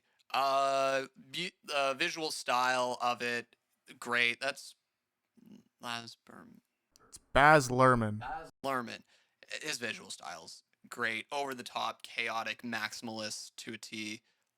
Honest, the style of the film carries it, and also great performances from Leo and Tobey Maguire. Face Off. Face Off is dumb, over the top, but at the same time, it is dumb and it's over the top. Love it. Batman, 1989. The Michael Keaton Batman, classic film. Old superhero movies are really kind of fun to watch, especially after watching a lot of Marvel films. It's a classic. Michael Keaton gives a great performance. Jack Nicholson gives a great performance. Spider-Man 2. Easily the best of the Tobey Maguire series. I love how this film just beats down on Spider-Man. Like, his life sucks at the beginning of this film, so much so that you almost forget about his triumph in the first movie, where you're like, damn, this man is down bad. I want to see him succeed. Batman Begins. Oh, this is the first one of the... It's the Christopher Nolan trilogy. Yeah. I think I'll agree with consensus. First one is the weakest out of the trilogy, but it's still a really great movie, and it's got what makes the Nolan trilogy so good, like, baked into it. So, The Dark Knight Rises. same with this one. I'll agree with consensus that the second film is the best. The third one, I don't quite know its issue, but it still has all the strengths of the Nolan films, and Bane is a wonderful villain within the film. Ant-Man and the Wasp. The characters of Ant-Man are so fun. I think this is the most underrated MCU movie. Like, I have many MCU movies higher, but this one gets way too much hate for no reason. I think the reason people hate on this movie is because it came out after Infinity War, and everyone's like, oh, it doesn't have to do with the ending of that film. It's a great film by itself. Like, the Ant-Man style is really fun. Paul Rudd gives a great performance. Like, it's a fun film, and you guys hate on it too much. I don't even hate it. I just think it's, like, fine. Like, it's just... Enjoy it more. It's okay. Like, it's an okay movie. It's like a 5. It's aight. It's not better than Spider-Man 2. They're in a similar position, okay? Like, interchangeable. That's false. It's better than Guardians. That's super false. That's ridiculous. I'll defend that. Ant-Man's, well, everyone except for Quantumania. Quantumania is not even that much worse. I'd say Ant-Man and the Wasp is the worst one. No, that you're wrong. Because Quantumania is, like, stupid. Wrong. Yeah, I know. But Bozo. yeah, Agree. Actually, it's not consensus opinion, but, like, having a less controversial opinion than me. Bozo. Captain America: The Winter Soldier. Again, a really grounded film. I think what's kind of funny about it is that this film contains a very video gamey plot where Captain America is playing Call of Duty, Black Widow is playing like a spy game, and like Splinter Cell or something like that, or like a Metal Gear Solid game. Yeah, I don't know if you're aware, but The Winter Soldier practically has the exact same plot as Metal Gear Solid. See, I was onto something, and then, oh God, what? Why can't I remember the superhero name? Other guy in the film who flies. Falcon? Falcon. Yes. The Falcon's just playing a Just Cause game where he's just flying around and blowing stuff up, and he doesn't really have anything to do with the plot. And I think all of these combine into a lovely watching experience. Ant-Man. The original Ant-Man, I do think, is the best. Even though Edgar Wright isn't credited on it, you can feel his influence on this film and how it's paced, how it's edited. I think they use the shrinking so that gimmickry they use, like, fully utilize it so well. And again, Paul Rudd, amazing. And the supporting cast is also amazing. Captain America: Civil War. Civil War is how you do a versus movie. It is such a strong example of that, of how to take two protagonists and set them against each other, and how to make that engaging throughout the film without like demonizing sort of one or the other. Zemo is also a great villain, an underrated villain within the MCU. The Lego Batman movie. Yeah, Lego Batman. Lego Batman is fun. Lego Batman is great. I don't know. It's a really funny film that does really cool things with the Batman canon. Like, excellent.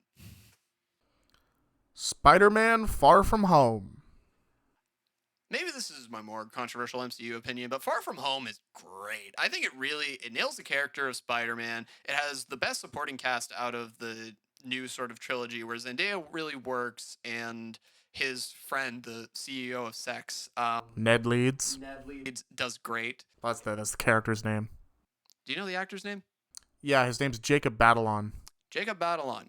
Excellent performances by all of them. I think the villain's interesting. Like, you mess around with Psyche and you mess around with like what he fears the most. I think it's also visually really cool, and they can play around with like fake realities and all of that. I'll be honest, I don't see the argument for either of the two films over this one. I think it just does everything they do, but better with more, and with more interesting characters and a better villain. They all kind of have the same characters. Yeah, but the characters were the best in this one. I don't know. I think they're all like pretty even. I also really like Far From Home. I just think all of them are like a really solid. Zack Snyder's Justice League. I think he does a really great job with these, like, both recovering and also presenting these characters. I think there's a real heart to this film. I think the style of it's great. Again, it's kind of expectation, where I haven't even seen the original one though. Is the funny thing. I just know it. I knew its reputation going into. Yeah, I was gonna ask, cause I'm dealing with the dialect, cause I also really like the Snyder cut, but I don't like the original that much, and I wish I knew if it was because I think the original's so shit.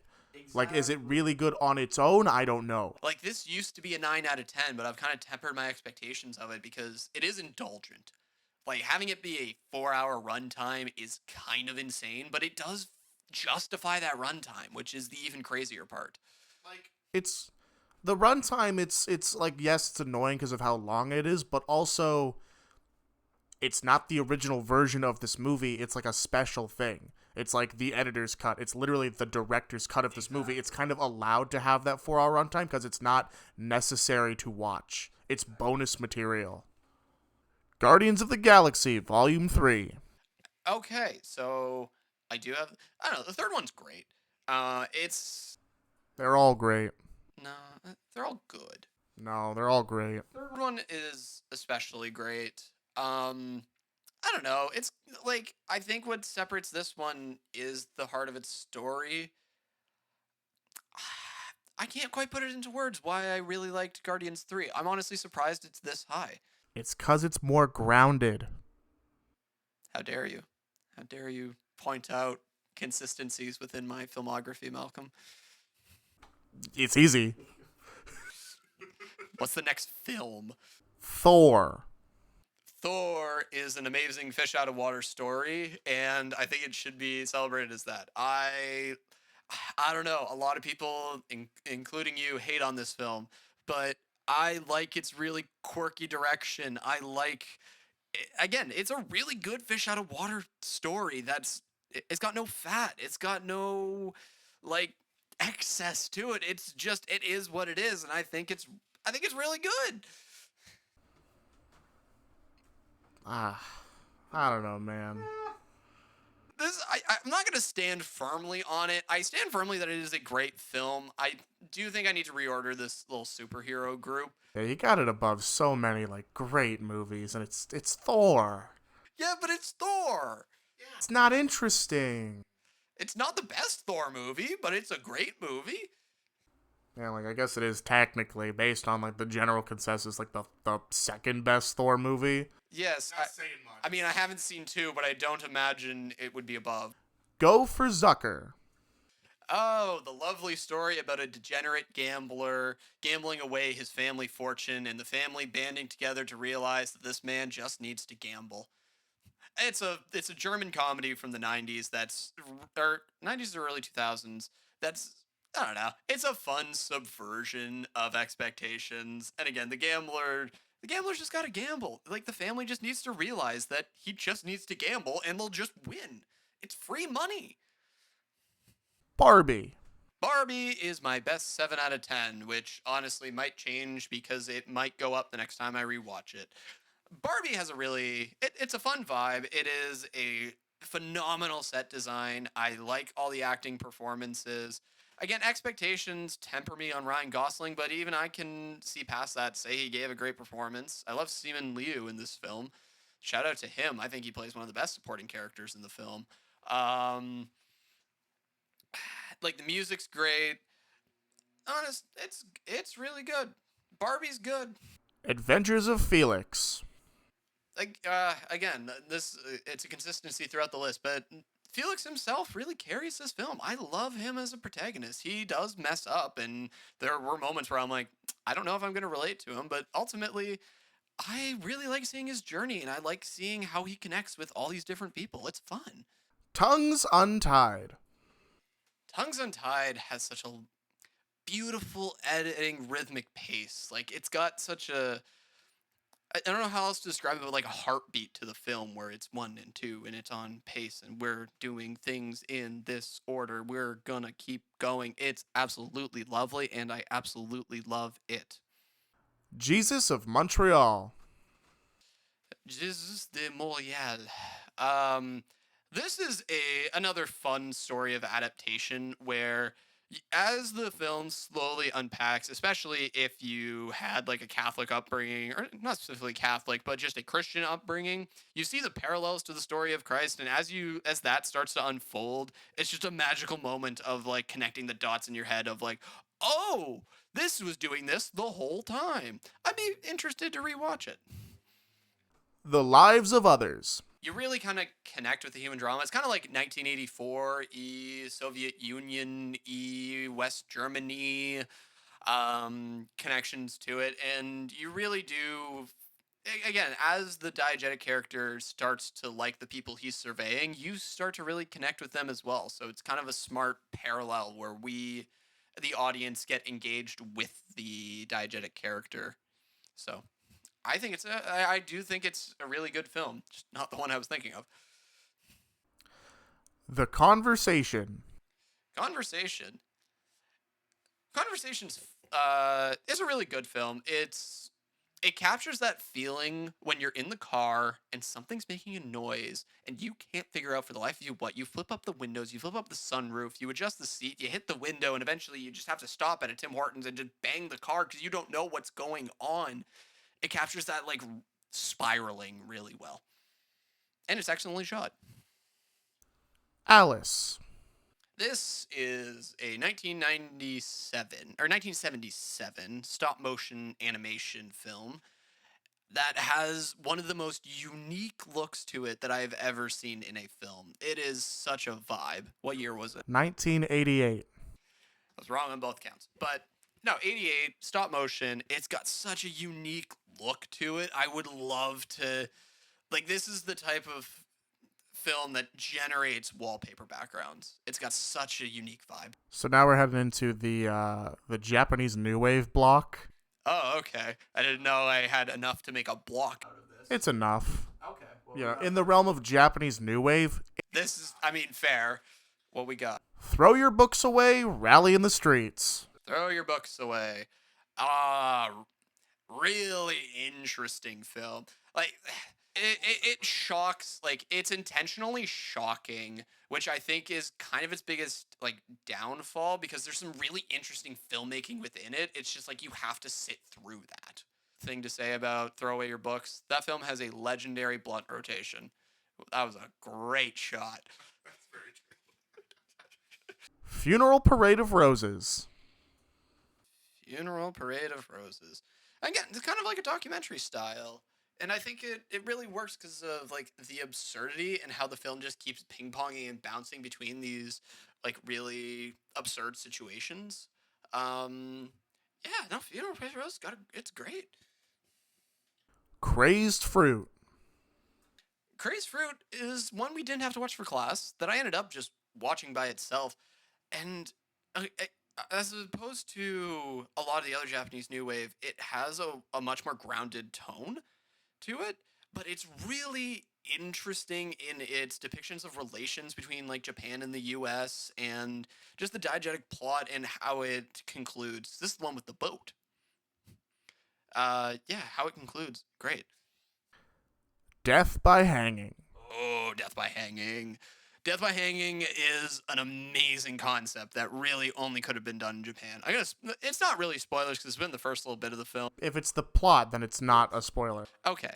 So the premise of the film is that a criminal is hung, dies for like 10 minutes, and then miraculously comes back to life, but he has amnesia. So he doesn't remember the crime he committed. Now, if this film was set in America, they would just set him up right again. There'd be no debate. But the debate of whether or not he deserves to be hung if he can't remember what he did and he doesn't feel like either remorse for it or doesn't feel, again, that he's responsible for committing it is an idea that gets explored to a T within this film such a ridiculous extent that it is a lovely film that unfortunately kind of loses its pacing by the end of it. I think they kind of run out of rope towards the end of the film. Not to make a pun, but a very dark pun. I left him hanging. Stop. Double Indemnity. Oh, I thought we had more New Wave. Okay. No. Like I said, like it's a block. Fair. Double Indemnity is a great Japanese New Wave film. No, it's a classic film noir. Like I love premises, and this one is that feeling you can get away with it. Like you working at McDonald's and you're like, I could steal this bag of pickles and no one would know. I could do it. I know exactly how I would do it. This film exemplifies someone actually trying to do that. And it's great because of that. Why are you buying bags of pickles? Just buy a jar. No, but there's just a bag of pickles there for free, and they're the McDonald's pickles, so you could just steal them. I also hate pickles. I wouldn't, but I could have. Bram Stoker's Dracula. I don't know. Everything combines within Bram Stoker's Dracula to create such a unique film. Like, the costuming's great, the set design's great, the acting's great, except for Keanu, who gives kind of a wooden performance in this film. I don't know. It's a really good time. Candyman. I'm assuming this is the original? Yes, this is the original. Once again, just a really kind of great time and a really sound exploration of its themes. Ghost in the Shell. The remake, right? Yeah, no. Haven't seen, never want to. No, this, I forgot to, so this will be bumped up to A. And I will talk about it in A, where it will end up going. The Terminator. Terminator's great. It's just such a classic, well-paced, well-directed, well-acted action film. Nothing bad to say about it. Star Wars Episode 3, Revenge of the Sith. Revenge of the Sith is great, and it's great because it tries to do one thing. The entire film is just centered around the conflict between Obi-Wan and Anakin. It is centered around Anakin falling towards the dark side, and because it has a clear-cut goal, a clear-cut motivation, it works so well. And that ending fight scene, it's memed to death, but it's so good. It's memed to death for a reason. It is such a great climax to not only this movie, but the original or the prequel trilogy. Honestly, I will defend this film as a legitimately great film. Still not as good as the originals, but Prometheus.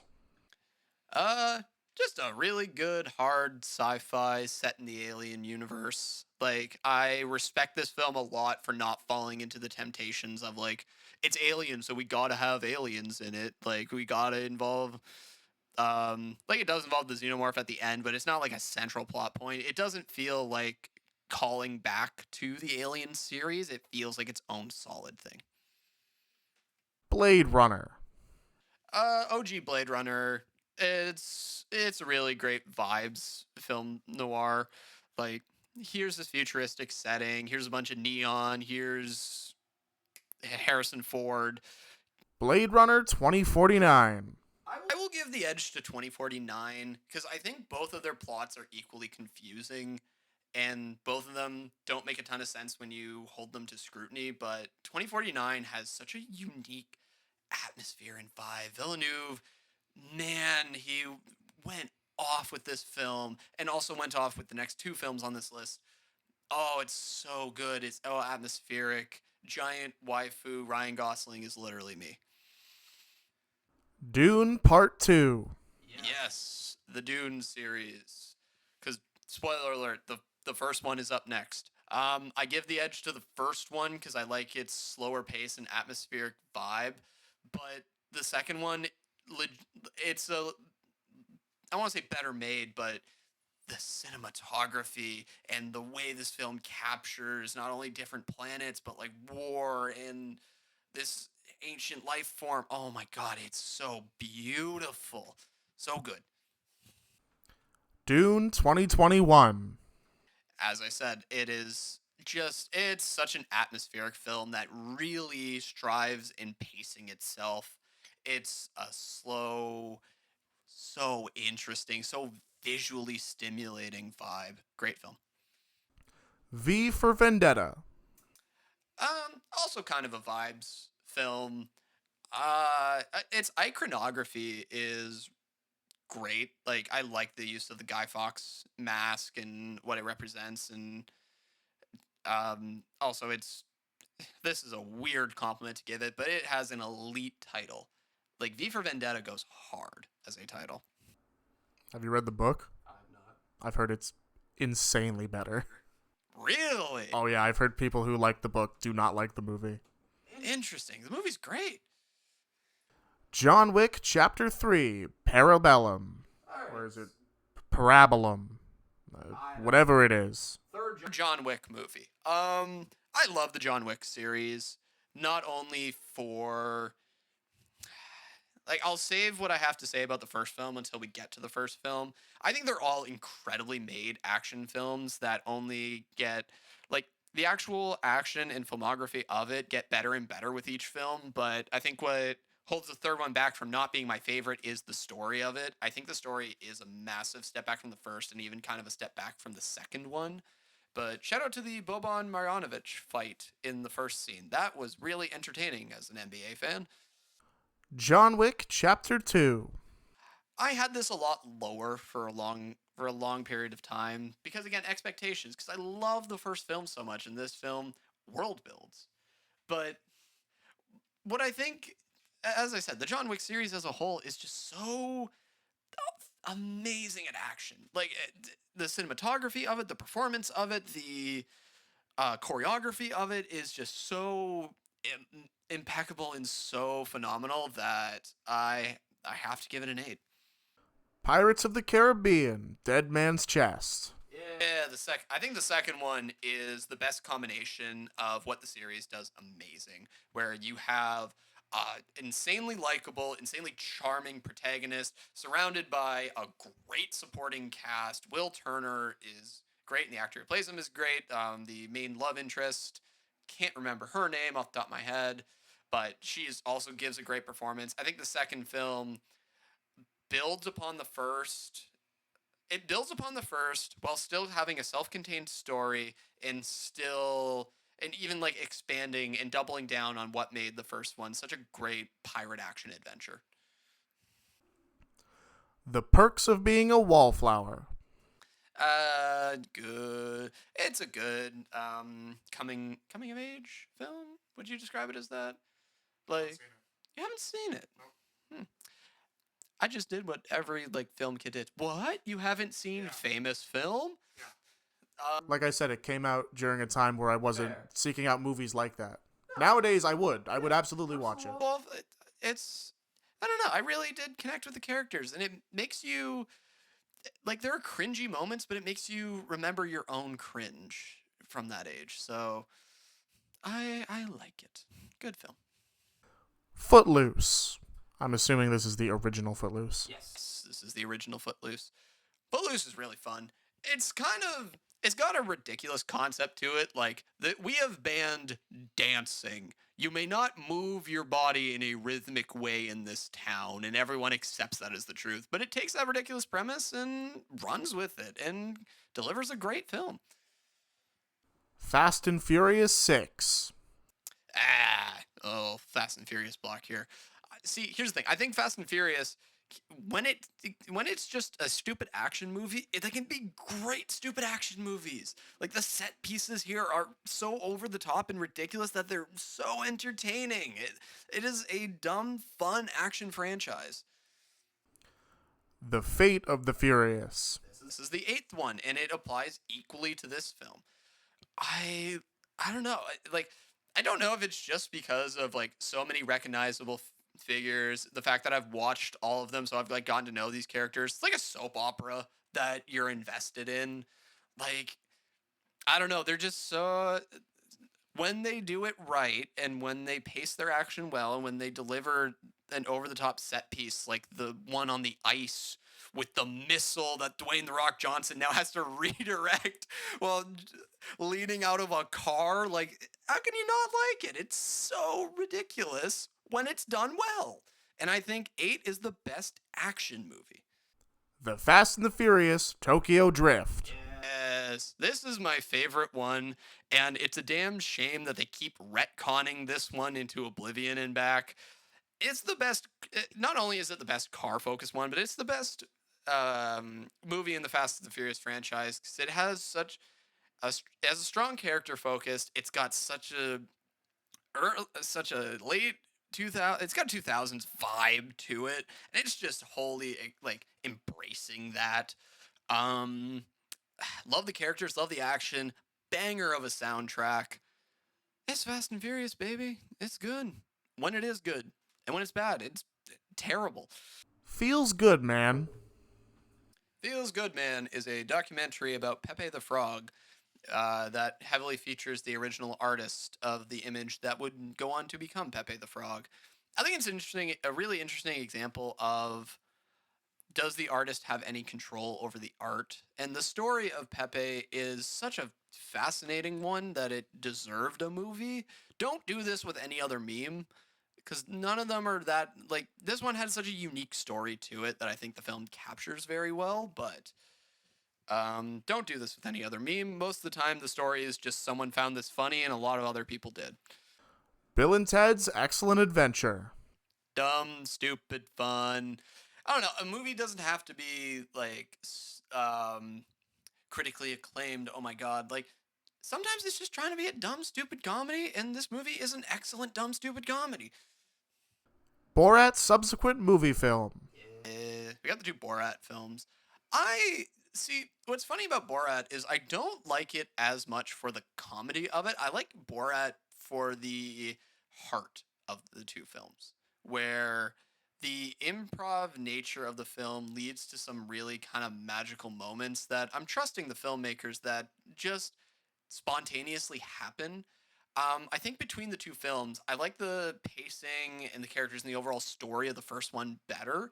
Like, the ending of the second film, I, no, I don't know why you did that. But the second film has the best moment, and that moment is the moment in the synagogue.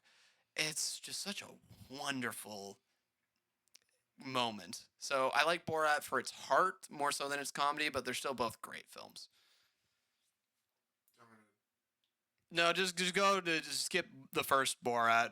It's next. I was gonna do the full title and everything. Well, okay, if you want to announce it, Smash Bros. Style, go for it. I won't stop you.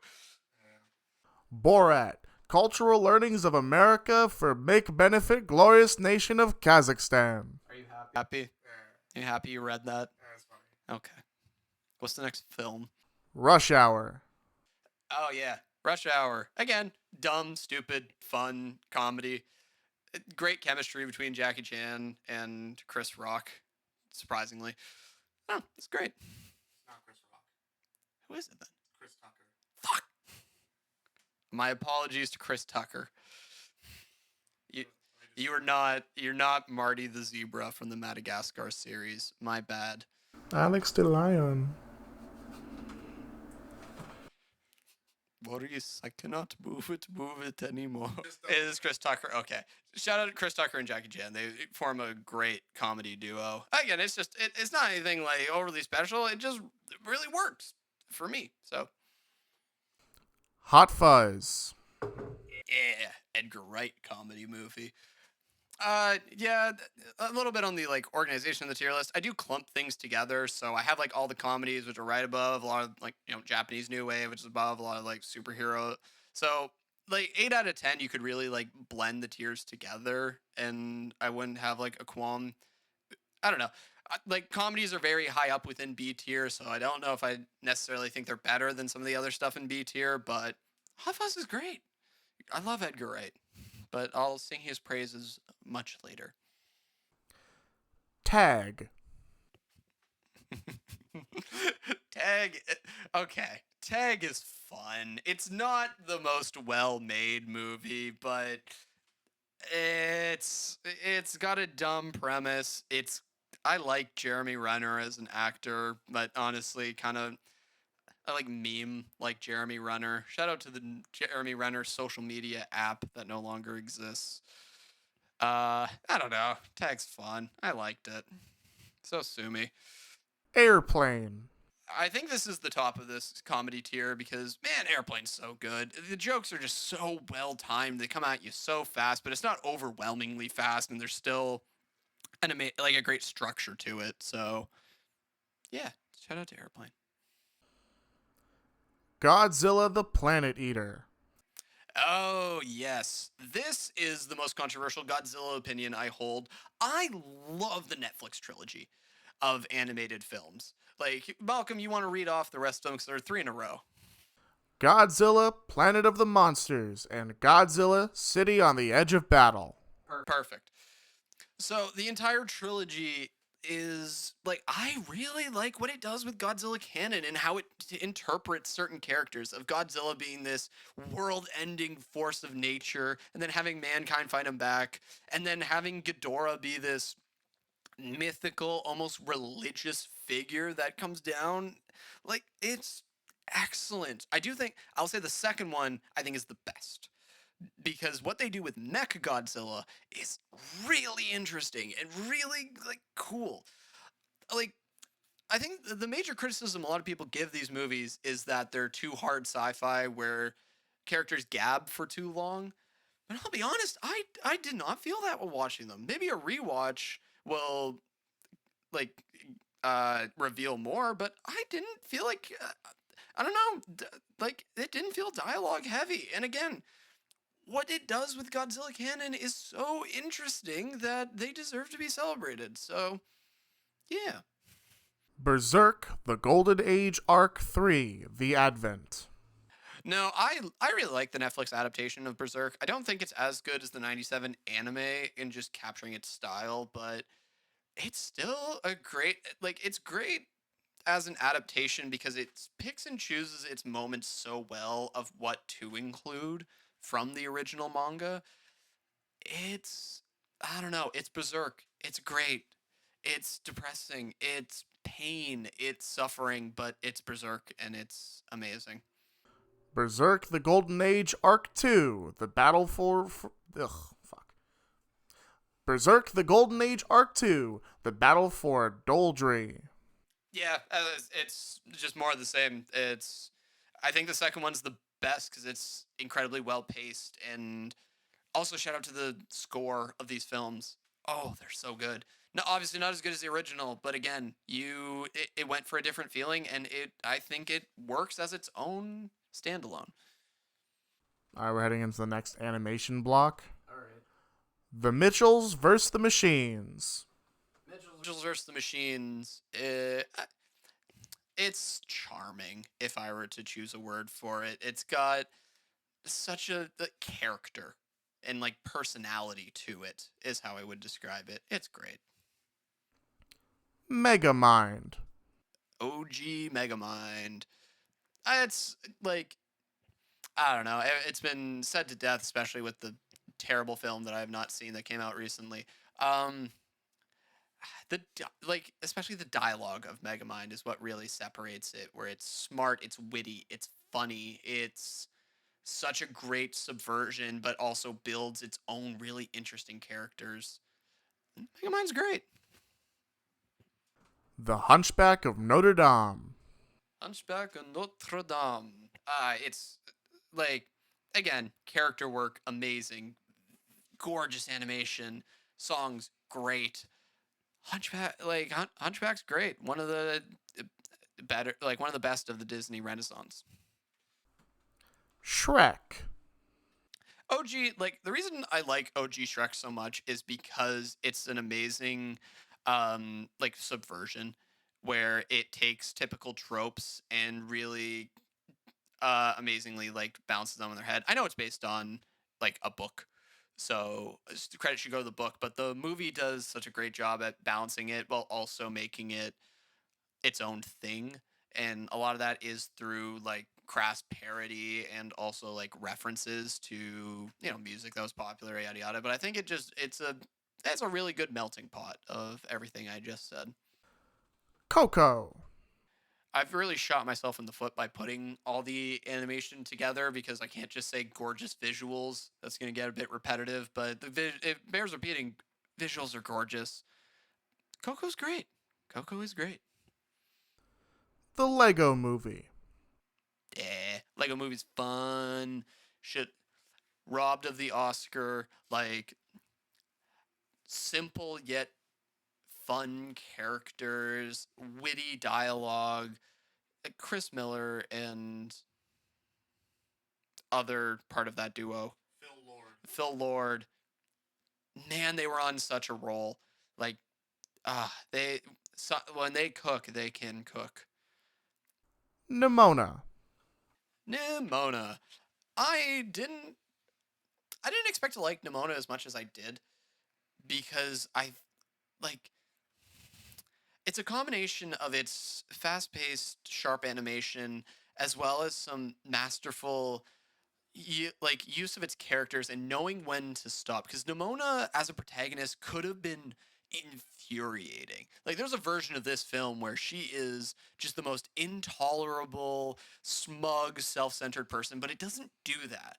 Instead, it paces itself and it like restrains itself so well that it really works. Pinocchio. There's a reason Disney films are really like heralded as classics, and Pinocchio is Disney at their best. Um, like beautiful animation. It's got a really dark undertone to it, which is so fun to watch, and music's amazing as well, or score, I should say. Guillermo del Toro's Pinocchio. Now, Del Toro's Pinocchio is also fantastic. Like the stop motion is gorgeous to look at. It is so like I've also found that one thing I love in movies is, or one thing I just love thinking about in general is adaptation, because on the surface it should be more of a translation where it's just take what characters in book, put it in movie. But when you get really great adaptations is when you stop and analyze and think, okay, these characters represented this. How can I take what the core of what these characters believe and like put it into something else? Like what he does with the Lost Boy Island here is fantastic. God, it is an amazing adaptation. Encanto. Also a nomination for one of the biggest risers on this list. I think I had like a 5 when I first watched it, and then I wanted to watch it again, so I watched it again. And then a couple weeks passed, and I wanted to watch it again. And then I watched it for a 4th time. It just stuck around with me, and like again, shout out the characters, but especially the score in this film. But what I was gonna say, especially the visuals. It just, oh, I don't know. Everything works with Encanto, and it's a film that I have come to appreciate every time that I rewatch it. Puss in Boots, The Last Wish. Yes. Puss in Boots is a modern classic. Shout out to Schiffelis. But, no, it's great. It's got such a beautiful style to it. It's got such a heartwarming story. Death is such a great villain, but also the big man himself is such an entertaining villain as well. Oh my god, the only thing that keeps this from an A is Perito. I think he's so annoying. He really drags down an otherwise perfect film. Black Christmas. The original. The original. Man, the power of an ending, huh? I'm not a huge slasher fan. I don't really care for spooky ooky stuff. I don't like blood, guts, gore, that type of film, but the ending, just astounding. Just absolutely astounding. Run, Lola, run. Actually, I'm going to go second take of that.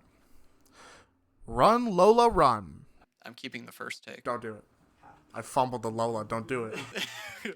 Run, Lola, run is... Yeah, it gets you. No, Run, Lola, run's great. I wish it had tripled down on its strengths instead of... I think it's a film that really works because of its editing and because of its quick pace. And it kind of settles down into a bit of a routine and rhythm as the film gets going, but... Man, it's working and it's just flying. We're cutting scenes here and we're putting in music there, and now it's animated for some reason. Great. Absolutely great. The best years of our lives. This is the one I was talking about. What an absolutely wonderful character study. It's amazing how the film balances three protagonists. It even has them collide with each other, but no one feels left behind and no one feels ignored. Even though Fred is the main protagonist, everyone else's stories just work around him. Absolutely would recommend checking this film out. The Usual Suspects. Man, it's such a shame that Kevin Spacey is a terrible person, because he is a great actor, and this film is one of his best performances. Usual Suspects, overall as a film, is great. It's such a tense film, and again, the power of an ending to just go ahead and do what it did, it's amazing. I really like this movie. Shame he's a terrible person. Now You See Me. Yeah, the magician film. Yeah, I don't know. Now You See Me's great. It's really well paced. The chemistry between the main four leads is great. I don't know. It's a great action film. Action. Ocean's 11. Yes, this is the first one. Again, a great heist film with some great chemistry between an more ensemble cast. I don't know if you'd really classify it as that, but I don't know. It works, and it captures that feeling of if I had to plan a heist with the boys, what am I doing? We're planning a Grand Theft Auto heist here. We gotta get the crew together. We're assembling a team, and then everything just works. It's great. The Grand Budapest Hotel. Easily my favorite Wes Anderson. This one is his perfect marriage of style, substance, and story, where the story works to support the style works to support what the movie's trying to say, and what the movie's trying to say fits beautifully within its story. Wonderful performances. Just a great film. Bamboozled. Bamboozled is a fascinating film. I love how it takes its idea and really runs with it and explores it to its logical conclusion. Great film. Zero Patience. Zero Patience. John Grayson's style of just over the top camp, it works beautifully. The movie is just so ridiculous. You can't help but to smile and laugh with it and just go along with it. And it also helps that it's a really smart commentary on not only HIV but how HIV is portrayed and all that. So if you don't know anything about if you knew nothing going into the film, it's an amazing watch, and if you were highly knowledgeable, it's an even more rewarding watch. West Side Story. The original. Yes, it is. It captures, with musicals, there's an inherent absurdity to them that everyone just breaks out into dance spontaneously. Everyone's been rehearsing these dances and, rehearsing them in front of a mirror in their room. West Side Story, what it does is it really captures that absurdity in such a unique way that I really haven't seen with other musicals. This is gang warfare in LA or in New York. We're just going to pirouette at each other.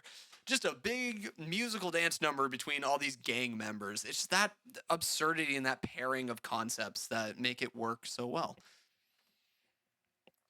Shin Godzilla. Shinzilla. Wonderful as a commentary on Godzilla. A really smart film with a lot to dig into, and also looks amazing. Godzilla 2014. Oh man, my baby has flaws. My baby has big flaws.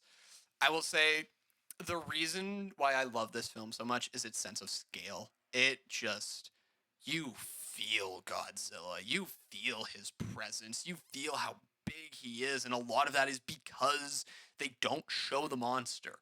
They don't show him. I think it is such a smart idea how much Godzilla is shown in this film. And I know that's controversial to say because a lot of people are like, oh, they didn't show him enough. No, that was not the problem.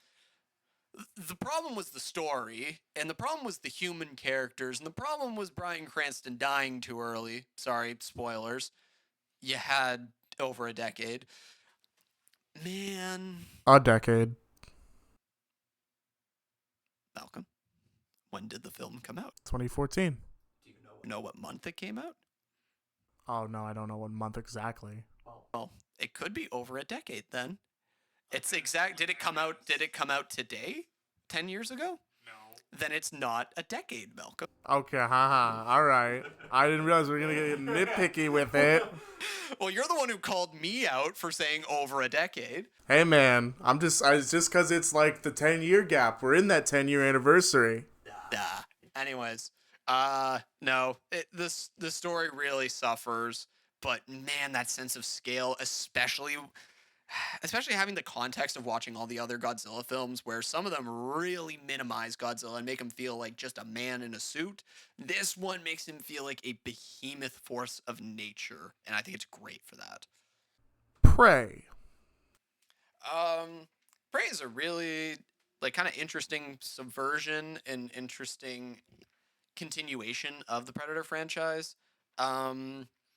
I think it's got great action, really well acted, such an interesting setting to put him in as well. Like, I think it's a beautiful marriage of concept and execution. Jaws. Man, what a the thing that sets Jaws apart is it's beautiful. It is such an amazing film at building tension. Like it builds. If tension were a house, it has built a 10-story mansion with perfect marble detailing and a beautiful bronze statue on the lawn. But then you go inside, and after that beautiful tension's been built, they've just kind of like dumped garbage in the living room. Like, man, the ending so lets this film down because it could have been so beautiful. It could have been perfect, but no. That's just a you opinion. Most people think it is perfect. Well, it's an 8 out of 10 and one of my best 8 out of 10s. So Rope. Oh, Rope's fantastic. Rope, again, what a great marriage of concept and execution. Having the film be this one take almost feels like a play, but it's still very much a film and very much still uses the language of film, and you get invested in the characters, and once again, the tension of it is beautiful. One of the best hits. Palm Springs.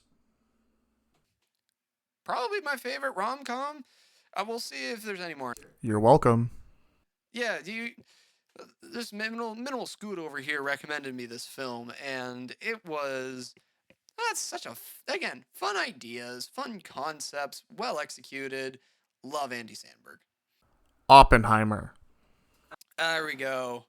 Not our final 8 out of 10, but one of the final 8 out of 10s. Oppenheimer's great. Like such a great supporting cast, such a great ensemble cast, such a great main lead, such a great female lead. Everything it just works, and it works really well. I would say if I were to say something interesting about it, I think Act 1 to 2, I think you can roughly separate the film into 3 acts. Act 1 to 2 work beautifully together. 2 to 3 is a little shakier. It's where you start to feel the runtime. It's where the cracks start to form, but the movie wisely wraps up in Act 3. And I don't know. It's great. Oppenheimer deserved what it got. The Great Dictator. These are the best. I debate between this one and the next film as to what's the best Chaplin film. The Great Dictator is ballsy, if I were to say a word. Like when it was made, its subject matter, and using the traditional Chaplin style to do what it does, it is a fascinating retroactive watch. City Lights. The final B tier movie. I love City Lights, and I love Chaplin because he's able to create characters without dialogue. And this one has the most heartfelt story out of any of them. Man, oh, you just. Chaplin and whoever is the lead actress of this film do such a phenomenal job in acting. I'll look it up afterwards and put it in post. They both do an excellent job. What a great film. That's B tier. What time is it? It's been nearly 2 hours. Ooh. I knew I was going long. I didn't think I was going that long. Let's go. Final tier. Final tier. This video's way too long. Let's go. 9 to 5. 9 to 5. Really fun. Love the characters. Love Dolly Parton. What a unique little film. Greener Grass. A shout out to you for showing me this movie. Again, its style is just so wonderfully absurd and amazing. 1917. Once again, style, not absurd and amazing, but what a ballsy thing to try and do, and the film takes full advantage of its unique style. The Social Network. It's been a while since I've seen The Social Network, and I think it's like I remember everything working, like performances working, camera work, move, like everything is working, but I would need a rewatch to really dive into why I love it. Citizen Kane. What a classic film that really does hold up. Like, I don't know, its reputation is the best film of all time. So honestly, having such high expectations for it to not only meet them, but like come up to it. Great film. Forgotten Silver. Forgotten Silver. Go watch it. Go watch the film completely blind. Don't do any research into it, and then afterwards do research. Man. That was intense, huh? Bicycle Thieves. This is my favorite Italian neorealist film because it's just so sad, but it's sad in such a gut-wrenching way where you're just like, oh, I get why he's doing it, but man, just The Man in the White Suit.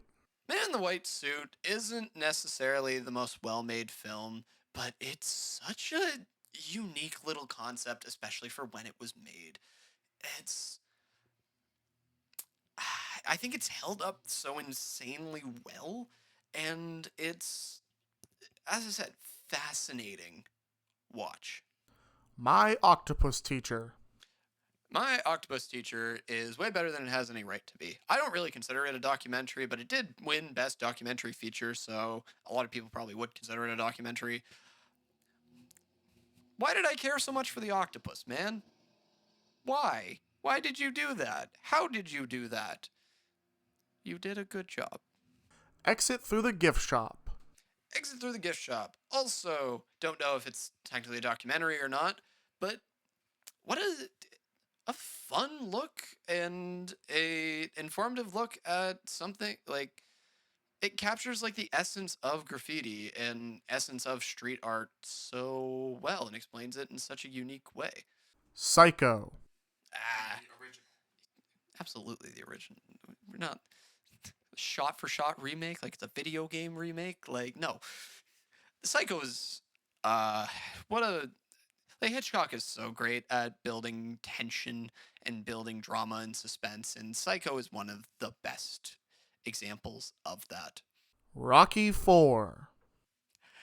Oh, Rocky 4. I defend Rocky 4 as being a 9 out of 10 because it is 9 out of 10 fascinating. It is such a weird look into Cold War psyche and Cold War analogy, especially because it came out in 88. Like, it came out towards the end of the Cold War, and it does what it does. It is so. Oh, this is like, I think it's. I don't know if it's necessarily underrated, but it is such a fascinating movie to think and talk about. Came out in 1985. 85. See, still near the end of the Cold War. Like, man, what a fascinating film. Rocky. And then the first one is just objectively the best. Like, it is such a great underdog story. It's such a film so well, so iconic. Gotta love Rocky. Aliens. Aliens.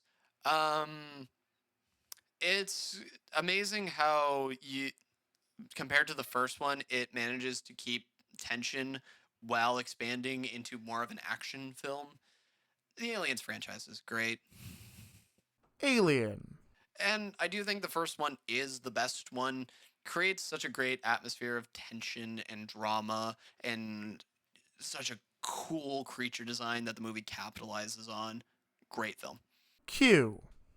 Q, the serpent with wings. What a weird little kaiju film. Like, it's made in America, so technically it's a monster movie, but what a weird little kaiju film.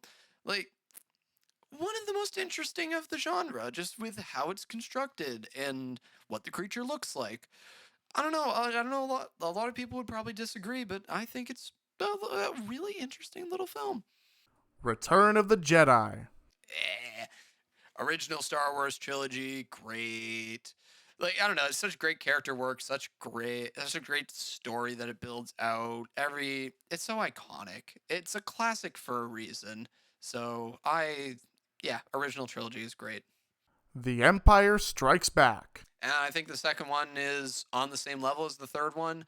I, when we get to the first one, I will explain why I like it so much. I need a rewatch to really like dive into the minute differences between like 2 and 3, but the original trilogy is so great. The Dark Knight. Yeah, I've bumped this up a fair bit because again, expectation where this is like such a great film, such a great performance, it's legendary, and then I watched it and I'm like, well, okay, it was pretty good, but I don't know about that, so I kind of bumped it down, but I can't deny it. It's a great film. It's so well made. It's so gritty. It's so downtrodden. That Heath Ledger performance is genuinely legendary. It is worth the hype. Dark Knight's great. Marriage Story. We've used the word grounded and realistic a lot, but this movie just feels so uncomfortably real. Like, it doesn't feel. It feels like your parents fighting and you're in your room trying to drown them out with a Nintendo DS hidden under your pillow. Like, it is so uncomfortably realistic. Kimmy. Fun, quirky little film. It's full of like really interesting little details that work in its favor. Like, even to what color the main character's hair is dyed is such a great little detail that I don't know. I didn't have anything to complain about with Kimmy. I think it's really good. Frances Ha. Frances Ha is the king, or I guess I should say the queen of cringe. It is a very uncomfortable film, but it intentionally does that. It captures the feeling of like, oh my god, my credit card's got $400 on it. My rent's due next month. I got to take out more loans. I'm failing my grades. What the heck am I doing? My life is spiraling down, and it's great at reminding you of that. Donnie Darko. It's weird that something in my A tier I'm gonna have to say give me a rewatch, but I really like Donnie Darko, but I could not exactly pinpoint what it is that made it so special, but something made it this special. So, Tar. what a wonderful performance and a really fascinating story where it slowly unravels and reveals itself. Uncut Gems. Now, I said of Black Christmas and one other film, The Usual Suspects, that man, an ending can make a film, and no film is that exemplified more than with Uncut Gems. It's like like right before the final 10 minutes of the film, I hated it. I couldn't get it. And then everything just aligned. And it was so magical just to have everything just synchronize in my head that, like, I gotta give it its credit. 9 out of 10. Apocalypse Now. Apocalypse Now is great. I love, yeah, it's amazing cinematography, amazing acted, just a really objectively great film. Edward Scissorhands. Edward Scissorhands is fascinating because this town accepts, like, it's politics at play, and its commentary on, like, 50s, 60s American housewife neighborhood is just incredibly fascinating to watch play out. And it's got such a unique, cool aesthetic to it. Great film. The Silence of the Lambs. Again, another objectively great film. How it plays with tension, how it plays with the male gaze, how it plays with Hannibal as a character. Kung Fu Panda. Yeah. Kung Fu Panda's. I'm kind of realizing I may not have logged 2. I've seen 2. I like 2. I haven't seen 2 recently enough to put on the list. I don't know if it's on the tier list, but Kung Fu Panda, the first one, it's just it's just so great. Everything to love about it. The action, the animation style, the characters, the voice acting. It just so works. Monsters, Inc. Like, it's nostalgia, but it's also such a great film. Dynamic between Mike and Sully just works so well. Great film. Beauty and the Beast, 1991. Yes, the original 1991 version. Gorgeous. Just simply gorgeous. It's like decadent. It's the Birmingham Palace. Like, it's beautiful. What are you confused at? I think you did you mean Buckingham Palace? I might. And also, did you mean decadent? That's not. No, I think you meant. You know what I mean. I was just. It was the back to back of decadent and Birmingham Palace, and I was like, okay, hold up, we gotta address that. Hercules. Like, Hercules is so fun, if how I would describe it. It is such a fun, fast-paced joyride of a film that I have very good memories associated with. Klaus. Here we go, the best Christmas movie of all time. Klaus is way better than it has any right to be. It is so smart in how it handles its characters, not just its protagonist, but also, like, Saint Nick himself. I love what it does. I love that it doesn't go in the direction you think it's gonna go. It's great. How to Train Your Dragon. Again, banger, classic, animation style, amazing. Such a great story, such a great, like, idea. Tangled. Tangled's Tangled's better than Frozen, but also Tangled is underrated for just how charming and funny and comedical it is. Like, its sense of timing, its sense of character. Luca. I love the dynamics of Luca, of kind of the will they, won't they. Is this a relationship? Is it just a friendship? It works as either, of him and his friend, and then contrast that with the romantic aspect of it. Its animation style is really great. I love Luca. The Emperor's New Groove. This, I think of it in kind of the same vein as Hercules, where, man, everything just, it works. It's comedic. It's fast-paced. Like, it's, like, if you haven't watched it, treat yourself and watch it. It's great. Finding Nemo. Big nostalgia points to this one, but it's also just that fantastic of a film. I love Finding Nemo. Such good memories and vibes. Ratatouille. I agree that this may not be my favorite Pixar film, but I agree that it is Pixar's best film. It's just so deep, and it's so meaningful, and it's so, like, everything just combines and works with it. I love Ratatouille. It's great. Rango. Rango. Rango, again, it's a film that's better than it's got any right to be. It's got such a great art style. Again, great voice acting. Everything just combines together into such a unique film that really hasn't been captured since. Also, Jake is a fantastic villain. Iron Man. The first Iron Man, I think, is such a great story. Such a great story of hubris. Such a great story of, like, it's such a it's a grounded film. It's such a kind of gritty as well. It takes itself so seriously, and you really do believe the character of Tony Stark within it. I think it's one of the best. Thor Ragnarok. Ragnarok's kind of on the other end of the spectrum where, man, it is so fun. Like, it is genuinely such a great time, and Taika Waititi does such a great job with these, like, kind of almost reinventing these characters in a way that, while not being disrespectful to, like, the characters that they were, rejuvenates them and re-expresses them. And also the supporting cast is amazing. School of Rock. Yeah. This is the highest comic film I have, technically, if you want to take this film as a comedy. Everything just works. That's the best way of describing it. It is such an efficient conveyor belt line of fun and enjoyment. You said this is the highest comedy? I believe so. No, it's not. I literally just saw 2 more I would consider comedies. Oh, alright, we'll get to them when we get to them. San Andreas.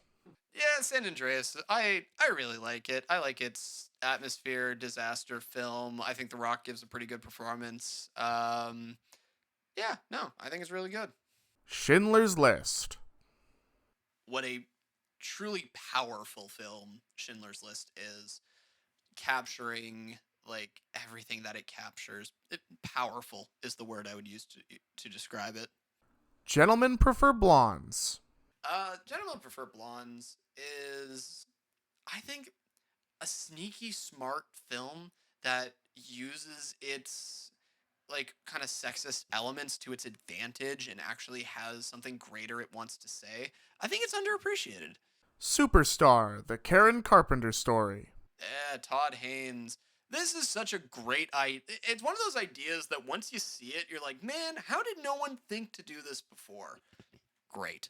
Wings of Desire. Again, what a great chin strokey film that is so entertaining, not only because of how philosophical and existential it is, but also because Columbo's in it. And he's just like Peter Falk. Is just there. He's just playing Columbo, but he's like one of the most powerful people in the universe. A Coffee in Berlin. Wonderful little experience of the film that does what it wants to do, says what it wants to say, and doesn't overstay its welcome. I love the connecting thread. I love the characters. Goodbye, Lenin. I was insanely frustrated by this film for most of it, but then the movie was like, oh no, you were supposed to be frustrated. Let me subvert that and actually, like, punch you in the gut. And I'm like, oh, I didn't expect that. Adaptation.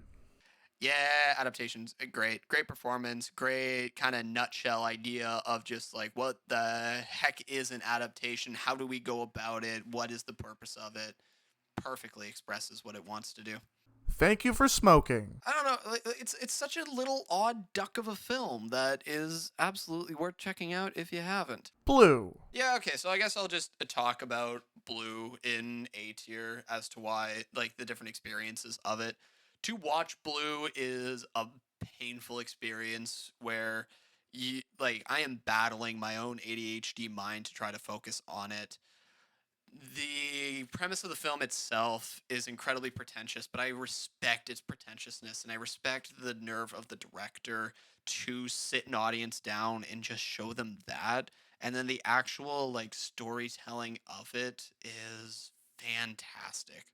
If you look on the tier list, shout out to that really loud car that just passed.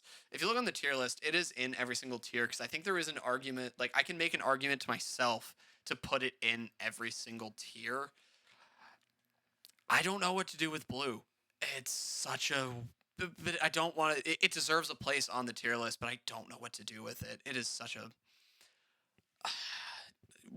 What a film. What a film. But I'm a Cheerleader. Can't be. It's great. What great set design, what lovely characters. Like, I love this film. Elvis, 2022.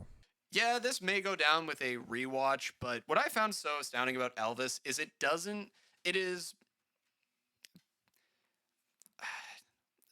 it is just constantly on. It doesn't have a flashy intro and then settles down. The movie never settles down. It's that flashy intro continuously. It's the style that really carries me through it, but it might be all glitter and no gold. So The Producers.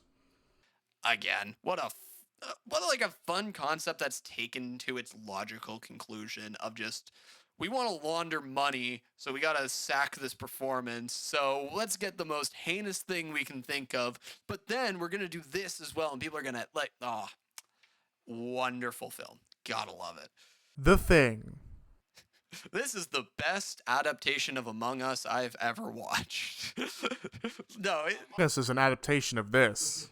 very true. No, it is the tension of it and the unnerving feeling of you can't trust anybody is it's so perfectly captured in it. Love it. Groundhog Day. It's a concept that really captures the imagination, and the film does a great job at putting someone in that situation and exemplifying it. Like, what would you do if you had infinite time? Well, you do everything that Bill Murray does. Like, it is it's so funny. Great. Willy Wonka and the Chocolate Factory. Willy Wonka and the Chocolate Factory, the original one, it's an absolute classic. I loved it as a kid. I love rewatching it. It's got such a whimsical atmosphere to it, but also a sinister, dark undertone. It's lovely. Orders. Les Odeurs. Yeah, this is a really really serious, really gritty retelling of a chapter of Canadian history that is not often discussed in the Quebec separatist movement. I think it's just, it works. It really got me. Doctor Strangelove, or How I Learned to Stop Worrying and Love the Bomb. Beautiful commentary. Beautiful is a weird word to throw at this film, but I really do think it's beautiful in how it combines not only a comedic tone, not only a very serious subject, but just, well, I guess, no, how it combines those two things, of how it combines nuclear war in this McCarthy era communism, us versus them, with such a beautifully over the top comedic tone. It's great. Rudy. Rudy, Rudy. Rudy, such a great, like, my favorite sports film of all time. It's just it's nothing unique or special. It's just a great example of a sports film, and one that I could infinitely rewatch. Ferris Bueller's Day Off. A shout out to our mutual friend who loved this film. Ferris Bueller's amazing. Like, I think what it does so well is, once again, it captures the what if of, like, if I play hooky from school, then all this great stuff is going to happen to me. But it does this while having some really ingenious character work of analyzing this happy-go-lucky person and really, like, looking inwards. Like, as much as Ferris Bueller is the main character, his best friend is the protagonist and really kind of steals the show. It's great. Project X. Project X is a funny film because I think it really does capture what it's like if you do go to, like, any sort of random house party or that type of setting. It does a great job at capturing the chaotic nature of it and the sporadic nature of it. So, shout out Project X. Batman Ninja. Oh, it's so dumb, but it works so well. Like, here's the you can have a dumb concept, but if you don't do it justice, you end up like Cocaine Bear, you end up like Sharknado. But Batman Ninja is a genuinely well-crafted film, despite how stupid it is. It builds upon itself so well. Snowpiercer. 2014 Bong Joon-ho, Snowpiercer. again, it's the concept of it, of all these different train carts and having this action movie set on this really long train. And again, not just the concept, but utilizing it and using it so well. I don't know. I really like Snowpiercer. The Shawshank Redemption. Again, objectively, what a great film. Everything just combines together and works so well. Well deserving of its critical acclaim. Halloween. Like, what a great film for building its tension and building its. You feel like you're stalked in it. It is so great at building that horror atmosphere. And the score's phenomenal. The Batman. The Batman. Again, can I just say gorgeous again? I'll say gorgeous again. It is gorgeous. Cinematography is fantastic and the story supports everything. Kingsman: The Secret Service. A ridiculously fun action movie. Like, just over the top in the best way possible. 7. Again, an objectively great film with great character work, great performances, great supporting performances. Seven's lovely. I mean, not, but it is. Taken. Liam Neeson Taken. I don't know. It really tries to be a serious film, and I really think it works given its subject matter. It takes itself as seriously as it deserves to. First Blood. Man, it is not what I expected in the slightest, but oh my god, I think I love it. It's like, I don't know, take the most overpowered person in the world and then just have them be a victim of police brutality. Like, it's, I don't know, it's not what I expected, but I loved it. Safe. I gush about cinematography, but man, it is a 10 out of 10 cinematography for this movie. The way he places the camera and how he makes you feel so small, but also how he builds tension just by using a zoom in is fantastic. And honestly, I can only see this film going up from here. Tick, Tick, Boom. Tick, tick, boom. I love everything Tick, tick, boom does. Its non-diegetic elements, Andrew Garfield's performance, everything works. Her. What do you say about her? Like, it got me. I believed in Joaquin Phoenix's character. I believed in his story, and the feeling of betrayal. Again, what a lovely concept taken to its logical extreme. The Lighthouse. Classic. Like, when I think of cinema, you think of films like The Lighthouse. Just weird in all the ways it should be, and amazing in all the ways it should be. 2001: A Space Odyssey. Now, I ragged on a lot of films earlier for being pretentious, and this film is pretentious, but I get it. I get its pretentiousness.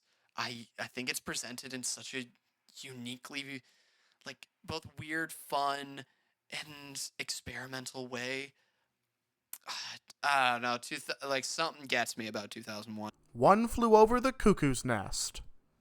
Yep, performances great. Jack Nicholson is phenomenal, and the movie takes full advantage of that. Star Wars. Yeah, I think the first one's the best out of the original trilogy. It's just such a classic, great executed story, but it's nothing special as a story, but it's everything just done right. It's such a unique blend of like hardworking special effects and great performances and great supporting cast and great directing. It's such a unique it's a unique blend of everything that was so good it became the status quo. And you've never seen the original version, have you? Like I have the not. unremastered one. I have not seen the VHS copy. Nope.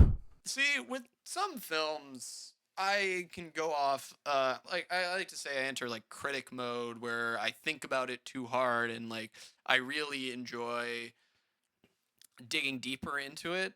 Nope's the dead opposite, where I love it as a kaiju film. It's one of the best kaiju films. It handles its monster amazingly, and while its human characters aren't the best, they're more than serviceable for the plot. It's great. Nope's great. Predator.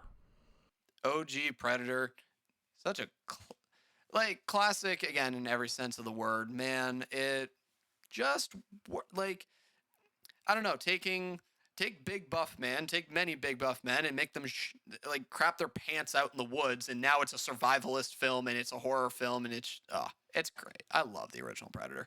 Jurassic Park. Now this is my last 9 out of 10. Everything from this point on is 10. You gave Batman Ninja a 10. I just checked Letterboxd. Okay. Well, that's a lie. It's a 9 out of 10. I'll change that. But no, everything. Jurassic Park's my last 9 out of 10. And Jurassic Park is like, what do you say about it? It's so good. Everyone knows it's good, and everyone knows it's good for a damn reason. Jurassic Park's amazing. Lucy. Now, the next few will be just movies that I really like. And also, speaking of films that I like to think about way too much, Lucy is the best avant-garde film ever made. It is, I absolutely love how there's no story. It's just pure visual spectacle. It's so interesting and weird and good for that. There's no plot to bog it down. It's so good. South Park. Bigger, longer, and uncut. Oh, I mean, I love the show South Park, and the movie is such a great translation of that series to film form. It's such a great musical. I don't know. It's everything you love about the show and more. I just realized the title's a dick joke, isn't it? Bigger, longer, and It is. Yeah, it is. That's a dick joke. I got that on It's camera. uncircumcised. I got your reaction on camera. Damn. Yeah. It's absolutely. That's why it's genius. That's why it's a 10 out of 10. Yeah, okay. They're getting you in the title with this. Something you weren't even aware of. Exactly. That's the level of comedy we're operating on. Good Lord. Godzilla. Final Wars. Final Wars is the overly sweet dessert that you get when you binge the entire Godzilla series. It's such a fan service movie, but I love it for that. I love Donning Fry's incredibly dry performance. I love how over the top it is. Just beautiful spectacle. Godzilla. -1. -1. -1's like, I'll agree with everyone. -1's great. It's a great combination of a touching, heartfelt human story combined with a kaiju film. Godzilla. 1954. And then the original follows a lot of the same notes. It defined those notes that would come to define Zero, where it is a great story centered around its monster. It became the classic example of a kaiju film for a reason. It is revered for a reason. Go watch it. It's fantastic. Godzilla. King of the Monsters. All right, I'm copping out for this. After this video is released, we will release a 10-minute video of the two of us talking about King of the Monsters and why I like it and why Minimal Scoot here does not. I think, like, just a quick word on it. It's a same as Final Wars. Great piece of visual spectacle. God, I absolutely love what it does. Gamera 3. Revenge of Iris. I am utterly shocked by this movie. I like the Gamera series could be good, could be better than some classic Godzilla, but it never reached the heights of like original Godzilla. This movie shocked me. It is the combination of a great story while also having some fantastic visual effects. And not just visual effects in like CGI sense, but also just in the sheer spectacle. How the movie uses fire. Like, if you got me gushing over how you use fire, you are absolutely cooking. Oh, this film is phenomenal and shockingly so. Soul. Soul was the right movie at the right time, where its message of not needing to have a purpose in life in order to be happy in life is so inspiring and so touching that the film around it may not do it justice, but that message is so powerful, and I'm so glad that a movie could represent it, that it deserves its 10. Wall-E. Wall-E's my favorite Pixar film. It's so cute. It's so adorable. I love the romance with Wally and Eva. It's so good. It genuinely like melts my heart. Lovely. Her name is Eve. Only Wally calls her Eva. Well, Wally is literally me, okay? Song of the Sea. I talked about how much I kind of didn't like Spirited Away. To me, this movie hits in the same way that Spirited Away I think hits for a lot of people. I don't know. It's a combination of animation, story. It's great. I love it. Aladdin. The best, my favorite animated Disney film, Aladdin. Again, it's such an amazing combination of comedic timing, comedic performances, great story, good, like, classic evil villain. Castaway. Again, concept. If you were stranded on an island, you had random shit you got to try to survive. Like, it takes that idea of being stranded on an island and absolutely runs with it. I love it. The Educators. Oh, The Educators. The Educators is a film that I get. And you can't say that about every single film, but I get its characters. I get what they do. I get why they do it. Like, I don't know. I just get everything about Educators, and it's fantastic. American Psycho. I agree with consensus. American Psycho, fantastic. God, from the performance to the set, just like everything. American Psycho, excellent film. Now let's see Paul Allen's tier list. Oh no. Look at the subtlety. He has Parasite in A. Look at those crisp borders. Look at that spacing in between the photos. Limitless. Limitless. Again, the idea of like having everything in your brain just organized and that unlocking so many things and it taking that idea and running with it, exemplifying it. It's why I love it. I don't know. Classic for me. Wait Until Dark. A great cat and mouse story where you're kind of waiting for the other shoe to fall the entire film, and it's great how the film manages to hold that shoe above your head. Ex Machina. I love the vibe, and the set design, the visuals of Ex Machina are all great. It's a classic. The Blair Witch Project. Now, this says a lot more about me that I found this film to be piss pants terrifying the entire time, but it was clearly trying to be scary, and it worked for me. I was cowering. Pig. Pig is. I remember just when I finished Pig, I was just like, damn, this is why I watch movies. It's a movie that fully engrossed me, and for lack of a better word, it got me. Django Unchained. Django Unchained is my answer to what do you think is objectively the best film of all time? I think it's Django. I think Django does everything it wants to do almost near perfectly. Everything it sets out to do, it does great, and it has amazing performances to support it. La La Land. Once again, La La Land is a film that just really engrossed me within its world. I love its characters. I love the acting. I love everything that it does.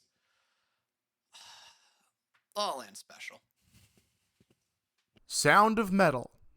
Yeah, kind of the same thing. Where, Sound of Metal, again, takes its idea of a person slowly going deaf and needing to deal with that and gives it such a grounded, amazing tone. Hustle.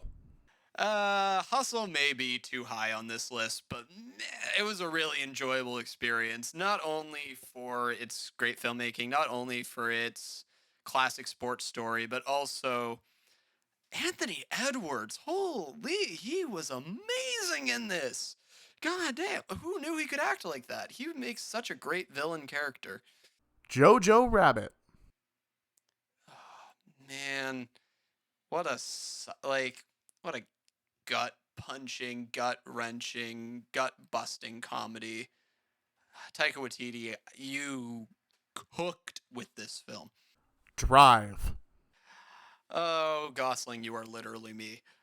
I don't know. I really Drive's atmosphere, its tone, its overall, I don't know, aesthetics. I think everything really works in it. Again, give me a rewatch to give you exactly why I love this film so much. But John Wick Chapter 4. all right, so Malcolm, you want to read out the next film on this list? John Wick. Thank you. I go back and forth between 4 and 1 because 4 is so insane in its action scenes. Like I think the series gets better and better and better when it comes to its cinematography, its action set pieces, and 4 is the culmination of all of that. It's such a beautiful swan song. But the first one has such an amazing plot to it. It's so simple yet so effective. You accidentally killed John Wick's dog. You accidentally killed the devil's dog. You accidentally killed the most powerful, insane man in the world. You just pissed him off. Let's go watch him tear up some. That's all it needed to be, and I love it for that. So, 4 or 1, either or, both have really great reasons. Both deserve to be a 10. Memento. Yeah, Memento. Again, gimmickry done right. Like this, it's gimmickry of going backwards and forwards, ties in beautifully to the story and overall, like, Ludo narrative. 12 Angry Men, 1957. You just get it. You just get it. When everyone's talking, everyone's arguing, everyone's bickering, the story unfolds and it's just beautiful. Spider-Man Into the Spider-Verse. Would you like. Actually, I don't. Is the next film the sequel? No. Okay. Into the Spider-Verse, I absolutely love its style, its animation, but I'll gush about the animation when we get to its sequel, but what I think the first one does amazingly is its story. Heartfelt, heart-wrenching, made me cry on first watch, which is not something films often do. Oh, Spider-Verse is great. And that's not even mentioning its score and soundtrack. Oh. Avengers Infinity War. It's one like I think it's this high up because it is infinitely rewatchable. Whenever someone happens to have it on, I will sit down and binge the rest of it no matter what I am doing. It's amazing how the film can balance so many protagonists while still having a cohesive and engaging story. The best of the MCU. Ongaku, Our Sound. What a wonderfully weird film. It's got such a unique style, such a I again, like this is probably in or near my top 10 and I'd probably just need a bit of a refresher to truly dive into what makes it so amazing, but it's amazing. Love this film. Ponyo. Now, I said when we were talking about Ghibli that we'd get to the one that works, and Ponyo is a warm, fuzzy blanket, fresh out of the dryer kind of movie where it just fills me with so much love and like joy, pure, unadulterated joy. I don't know. I don't know why Ponyo works and the rest don't, but Ponyo works. Perfect Blue. Ooh, Perfect Blue. Perfect Blue is assisted because I guessed its twist very early into the film and I was right, and that was so vindicating. But Perfect Blue is such a beautiful tension of a film. It's a beautifully animated film, beautifully directed film, beautifully paced film. The places it goes it's special. Videodrome. Again, give me a refresh to why I really, really like this film, but it's acting, it's directing, it's just weirdness. Everything works. Joker. We get to the better Taxi Driver and the better King of Comedy. False. Joker almost feels like a musical. I think Joker is a 10 out of 10 in pacing. The way it crafts its story and the way it unfolds unfolds as a film and it explores the character of it is just so both rhythmic and engrossing and engaging.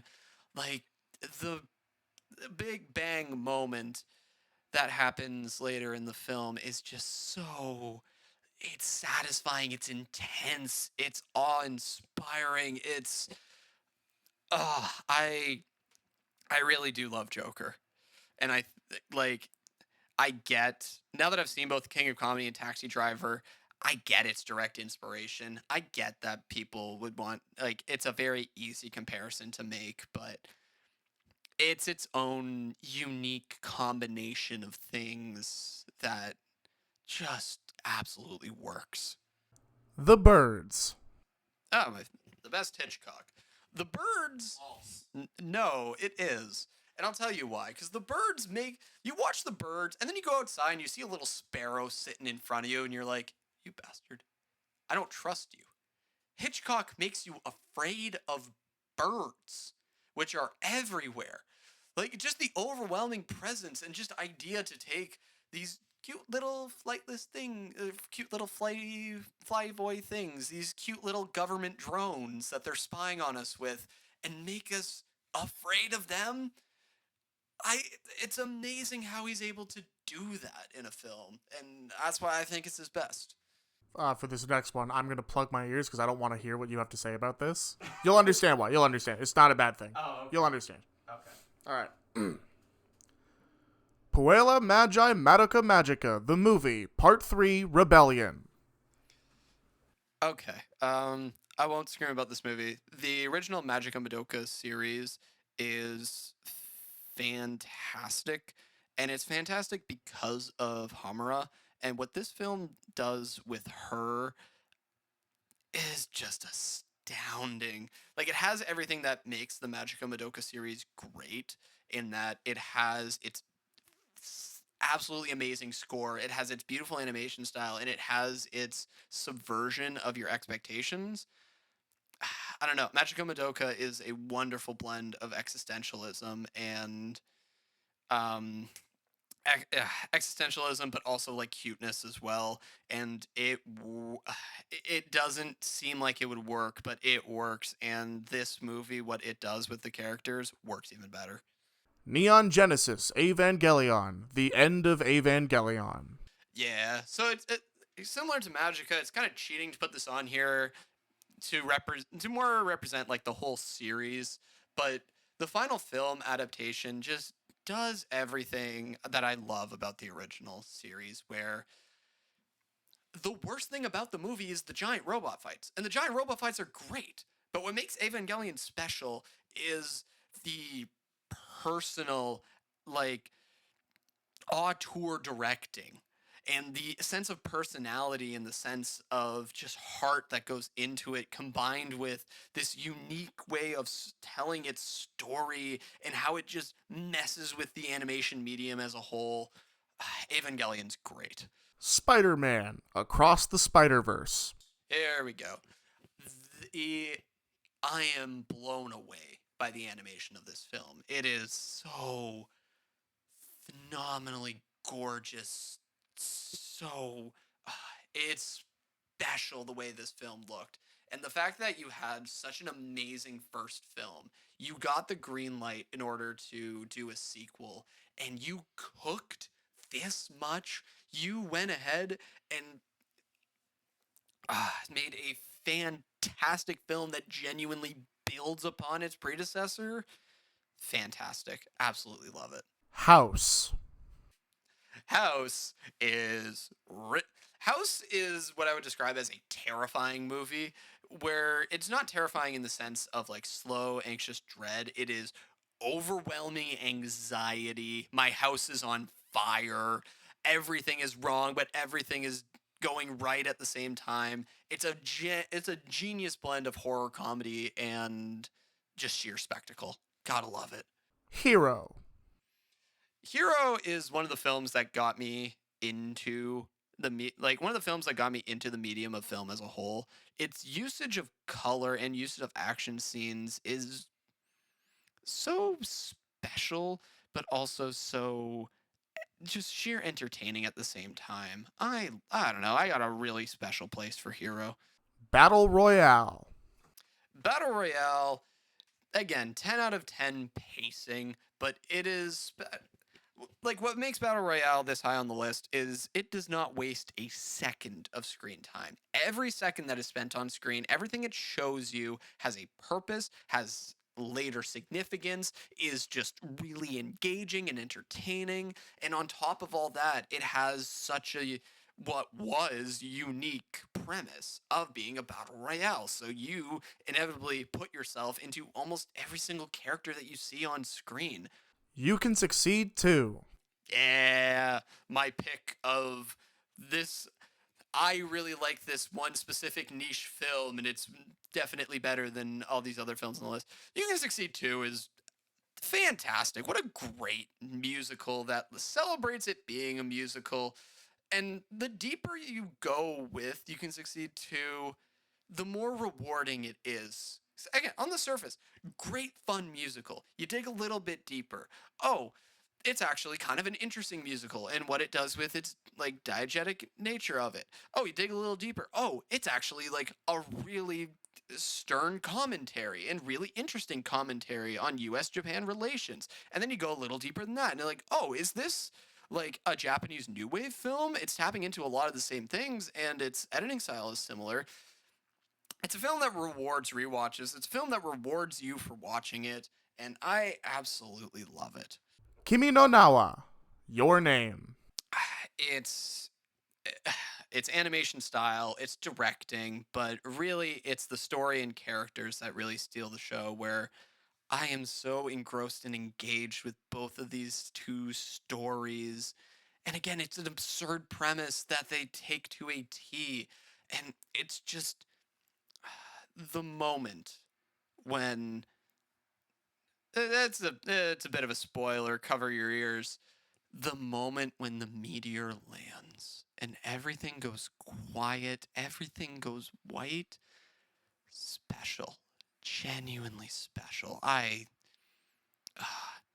What more can I say? Your Name's fantastic. The Truman Show.